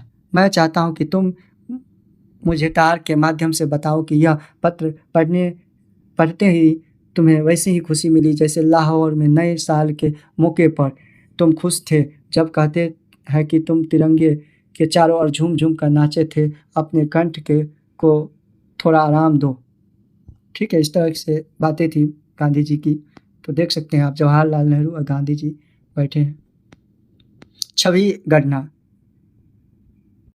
आत्मकथाएं भी हमें उस अतीत का ब्यौरा देती है जो मानवीय विवरणों के हिसाब से काफ़ी समृद्ध होता है, परंतु यहाँ भी उनमें हमें इस बात का ध्यान रखना चाहिए कि हम आत्मकथाओं को किस तरह पढ़ते हैं, उनकी कैसे व्याख्या करते हैं। हमें यह याद रखना चाहिए कि आत्मकथाएं प्राय स्मृति के आधारित पर लिखी गई होती है। इनमें से हमें पता चलता है कि लिखने वालों को क्या याद रहा, उसे कौन सी चीज़ें महत्वपूर्ण दिखाई दी, या वह क्या याद रखना चाहता था, या वह औरों की नज़र में अपनी ज़िंदगी को किस तरह दर्शाना चाहते हैं। आत्मकथा लिखना अपनी तस्वीर गढ़ने का एक तरीका है। फलस्वरूप इन विवरणों को पढ़ते हुए हमें वह देखने का प्रयास करना चाहिए जो लेखक ने हमें नहीं दिखाना चाहता। हमें उन चुप्पियों का कारण समझना चाहिए, इच्छिक या अनिच्छिक स्मृतियों के उन कृतियों को समझना चाहिए। हमें पढ़ते पढ़ते अगर उनके मन में उतार के थिंकिंग करके देखना चाहिए। ठीक है, इस तरह से पुलिस की नज़र से औपनिवेशिक शासक ऐसे तत्वों पर हमेशा कड़ी नज़र रखते थे जिन्हें वे अपने विरुद्ध मानते थे। इस लिहाज में सरकारी रिकॉर्ड्स भी हमारे अध्ययन के लिए एक महत्वपूर्ण स्रोत है। उस समय पुलिसकर्मियों तथा अन्य अधिकारियों द्वारा लिखे गए पत्र तथा रिपोर्ट गोपनीय होती थी, लेकिन अब ये दस्तावेज अभिलेखागारों में उपलब्ध है जिन्हें कोई भी देख सकता है। आइए ऐसे ही स्रोत को देखें। 20वीं सदी के शुरुआती सालों में गृह विभाग द्वारा तैयार की जाने वाली पाक्षिक रिपोर्ट, यानी हर 15 दिन या हर पखवाड़े में तैयार होने वाली रिपोर्ट, इस दिशा में काफ़ी महत्वपूर्ण रही। ये रिपोर्ट स्थानीय इलाकों से पुलिस की मार्फत निकलने वाली सूचनाओं पर आधारित होती थी, लेकिन उनमें यह दिखा जाता था कि आला अधिकारी क्या देखते थे या क्या मानना चाहते थे। राजद्रोह और विद्रोह का संभावना मानते हुए भी वे खुद को इस बात का आश्वासन देना चाहते थे कि इन आशंकाओं का कोई आधार नहीं। यदि आप नमक सत्याग्रह के समय की पाक्षिक रिपोर्टों को देखें तो पाएंगे कि गृह विभाग यह मानने को तैयार नहीं था कि महात्मा गांधी को कार्रवाइयों के प्रति कोई व्यापक जन समर्थन पैदा हो रहा था। रिपोर्टों में इस यात्रा को एक नाटक, एक कर्तव्य, ब्रिटिश शासन के खिलाफ आवाज़ उठाने के प्रति अनिच्छुक तथा शासन के अंतर्गत सुखपूर्वक जीवन व्यतीत कर रहे लोगों को गोलबंद करने की एक हताश कोशिश के रूप में प्रस्तुत किया था। देख सकते हैं ये सविनय अवज्ञा आंदोलन के दौरान मुंबई में कांग्रेस के वॉलंटियरों को पुलिस से भिड़ंत होते हुए देख सकते हैं, ब्रिटिशियन से। इस तरह से हम लोग देख सकते हैं। आगे देखते हैं। गृह विभाग के पर रिपोर्ट गोपनीय है, इसको देखते हैं। 1930 का पहला पखवाड़ा। गुजरात में आ रहे तेज राजनीतिक बदलावों पर यहाँ गहरी नज़र रखी जा रही थी। इनसे प्रांत की राजनीतिक परिस्थितियों पर किस हद तक और क्या प्रभाव पड़ेगा इसका अभी अंदाजा लगाना मुश्किल है। रबी फसल में कौन कौन आता है? तो गेहूँ, जौ, आलू, चना, मसूर, मटर, सरसों। और खरीफ पूछेगा तो खरीफ के अंतर्गत धान, मूंगफली, कपास, बाजरा, मक्का, ज्वार, अरहर, गन्ना, ये सब खरीफ में आता है। रबी में तो बोल दिए हैं अच्छी तरह, इसलिए फिलहाल किसान फसलों की कटाई में व्यस्त है। विद्यार्थी आने वाली परीक्षाओं की तैयारी में जुटे हुए। 1930 का है पहला पख। मध्य प्रांत और बेरार, ये मध्य प्रांत और बेरार जो था उनका है। सरदार वल्लभ भाई पटेल की गिरफ्तारी पर कांग्रेसियों के अलावा कोई खास उत्तेजना पैदा नहीं हुई, लेकिन नागपुर नगर कांग्रेसी कमेटी द्वारा गांधी जी की यात्रा शुरू होने पर उन्हें बधाई देने के लिए आयोजित सभा में 3,000 से अधिक ज़्यादा लोग जुटे हुए थे। बात करें वल्लभ भाई पटेल की, तो वल्लभ भाई पटेल को 7 मार्च 1930 को ही गिरफ्तार कर लिया था। सज़ा 3 महीने की हुई थी। गिरफ्तार जो किया था 3 महीने की सज़ा हुई थी। देखते हैं बंगाल। गांधी के सविनय अवज्ञा आंदोलन की शुरुआत पिछले पखवाड़ों की सबसे महत्वपूर्ण घटना रही। श्री J.M. सेनगुप्ता ने अखिल बंगाल सविनय अवज्ञा परिषद का गठन किया। बंगाल प्रांतीय कांग्रेस कमेटी ने अखिल बंगाल अवज्ञा परिषद बनाई। इन परिषदों के गठन के अलावा बंगाल में सविनय अवज्ञा के प्रश्न पर और कोई सक्रिय कदम अभी नहीं उठाया गया। जिलों से मिली रिपोर्टों से पता चलता है कि जो बैठकें आयोजित की गई उनमें लोगों ने कोई विशेष उत्साह नहीं दिखाया। आम जनता पर कोई गहरा असर नहीं छोड़ा। गौरतलब बात यह है कि इन बैठकों में महिलाओं की संख्या बढ़ती जा रही थी।